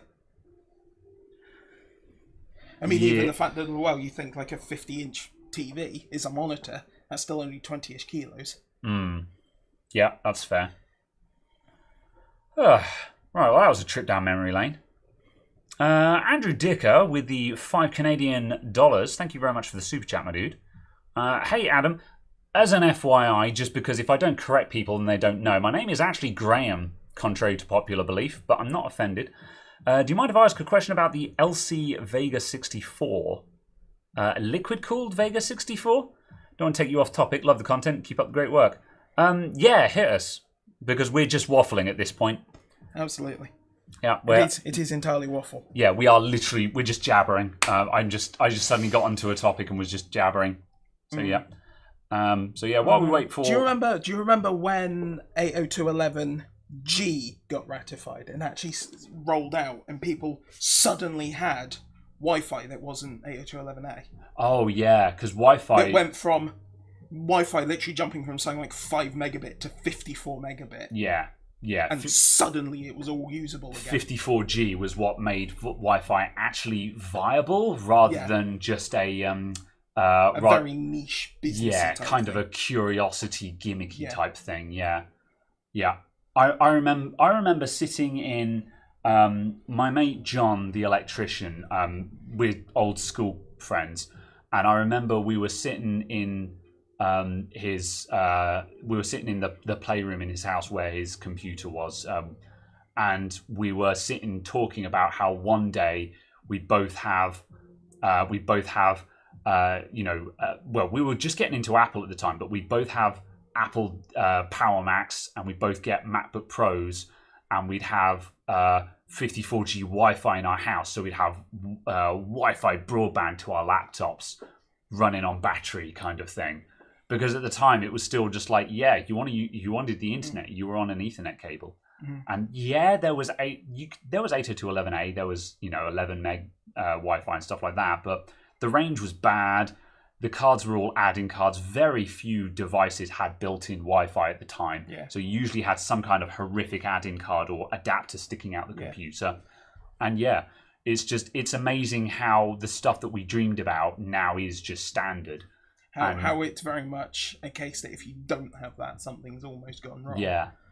And I could talk for hours about this, and also and then just get into the revolution of social media and how the difference of going from the old days where we used to chat just on forum posts and bulletin boards, going from that to what modern social media looks like is just another conversation in and of itself, for better and for worse. There are times where it's just amazing, and also ways in which it's not so great. And I feel almost in a way that the way I talk with peers hasn't actually changed that much over the years, because almost everything I ever did was in chat rooms. Yeah. And chat rooms were chat rooms, are still chat rooms. They're just now called Discord. Yeah. In a sense, instead of it being IRC servers that you're connected to, it's just Discord servers. I was never big in public chat rooms like IRC and stuff like that, but I was heavily into DMs, and that's in a way is a weird thing, like MSN Messenger, a bit of AOL Instant Messenger, and what was one beginning with Trillion? Yeah. Was it called Trillion? Which was an IRC. It was probably Trillion IRC based. an IRC client? I think Trillium was a multi-client that could do a lot of the networks. Yeah. ICQ, that was the other one I was trying to think of. Yeah. ICQ, I definitely used AIM for a bit and MSN Messenger. Yeah. I only ever recall DMing people, yet we all used to know each other. But I think that's because we used to DM each other and we knew each other from bulletin board groups. Yeah. MSN groups, stuff like that. Yeah. But yeah. The Yahoo groups. Yeah. Right, Andrew Dicker. Thank you for the 10 Canadian dollars. You can ask separately as well, by the way, but I still appreciate it nonetheless. Let's see. Sorry, Graham. The screen flashes black after loading Windows and does this every 30 seconds to a minute. Then it goes all static. Custom liquid cooler. So I rebuilt it twice now, but no luck. Okay. So, have you got an air cooler available for the graphics card? I've got a horrible feeling that I'm not going to be able to solve your problem. What happens if you try and do it with no driver installed? Only because I'm thinking the cards are goner because it's Vega. And Vega randomly just goes... Yeah. And just black screens. Yeah. It could be. Because it's a thing that Vega does reasonably often. And just kind of goes... The Vega 64 cards were, pretty unreliable. Let me read that again a sec. But yeah.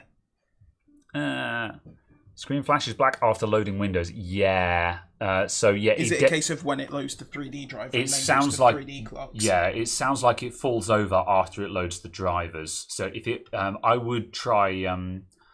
Let's see. Doesn't flash without the driver. Yeah. So if it dies when it loads the drivers, your GPU is toast.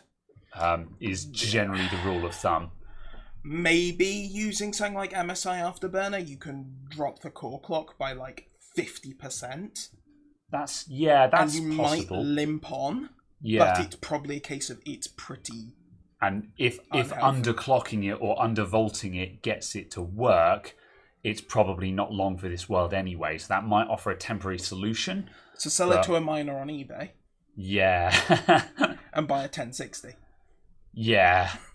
Maybe a 1070 for performance parity. Like this feels like a total cop-out answer, but anyone who owns a Vega 64, they're really good at mining, and they go for an obnoxious value. Yeah, they're going for about $490. Even in a untested or not working state, you might be able to get ridiculous value for it on eBay. My genuine advice is to sell it and buy something else. And I feel like that's a complete cop-out non-answer, but at the same time, that's what I genuinely recommend. Even if it worked, if you have a working Vega 64, I would say sell it and buy something else, because you could sell it and buy something much better with the money you got for selling it. So, yeah, like, you know, if a Vega 64 is still worth like £500, you could sell it at 500. Spend another £100 and get yourself a 3070, you know. Yeah, just about. And have something that would obliterate it in performance, you know. Yeah, absolutely. So yeah, there's no happy answer to a Vega 64, unfortunately. I would absolutely love one. Yeah, tried dropping the memory and core clock, and it got you going for a bit longer. But yeah, that's exactly it. Worked for a bit longer, and then it's just going to degrade to the point where it doesn't do anything at all. Should have asked earlier. Yeah. No worries. Yeah. Sorry for the cop-out answer, but yeah, at least, if nothing else, I hope that gives you closure on it. So yeah. Oh, is Postal in chat? Yeah. Yeah. Yes. Yeah. And also, as Chris says, £10 per mega hash. That's ridiculous. If that's how it kind of equates out for the pricing. Yeah. Because then that gives you like £490 for a Vega 64. So you could possibly sell it for more than you bought it for, depending on when you bought it. Yeah. Yeah, well, Chris S. did manage to get a little bit of extra money out of his 3070 and then sell it and get the money on that on top, you know. Yeah. That's the problem. If you've got mining on the equipment you've got, it's not an awful idea. And I keep looking at the computers I've got kicking around the shop going, But at the same time, how's that Dogecoin doing? Yeah, I'm just like, no, I can't be bothered. I cannot be bothered to get into that game. So yeah.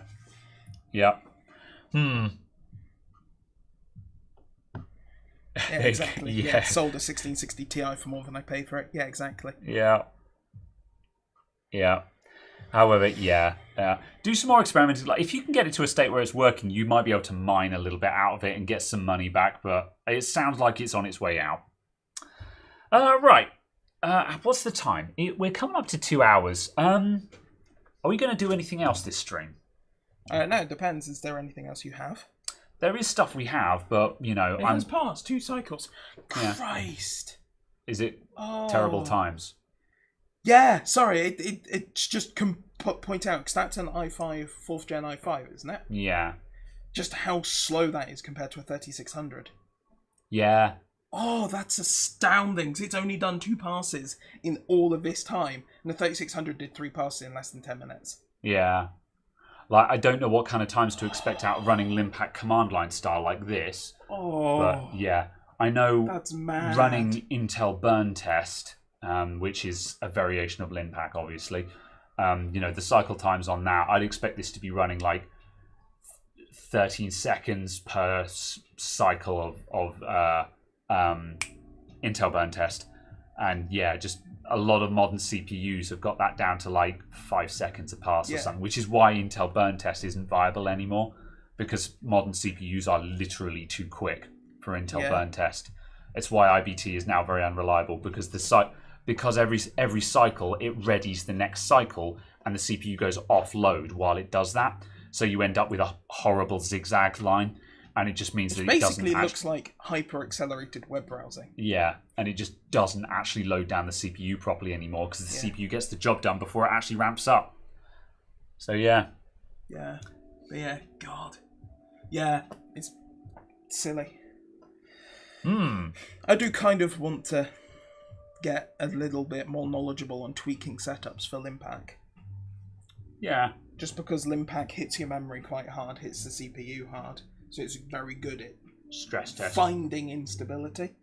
So just being aware of how to tweak stuff for good performance in that as well. Because it's reasonably memory intensive, it's reasonably CPU intensive. Potentially a really good XMP tester, almost, because it's hitting the CPU and the memory at the same time, kind of thing. Yeah, it certainly gets the temps up. I suppose one could argue that so is Mentest, but you know. Yeah. Yeah. Yeah. Fair enough. Right. Well then.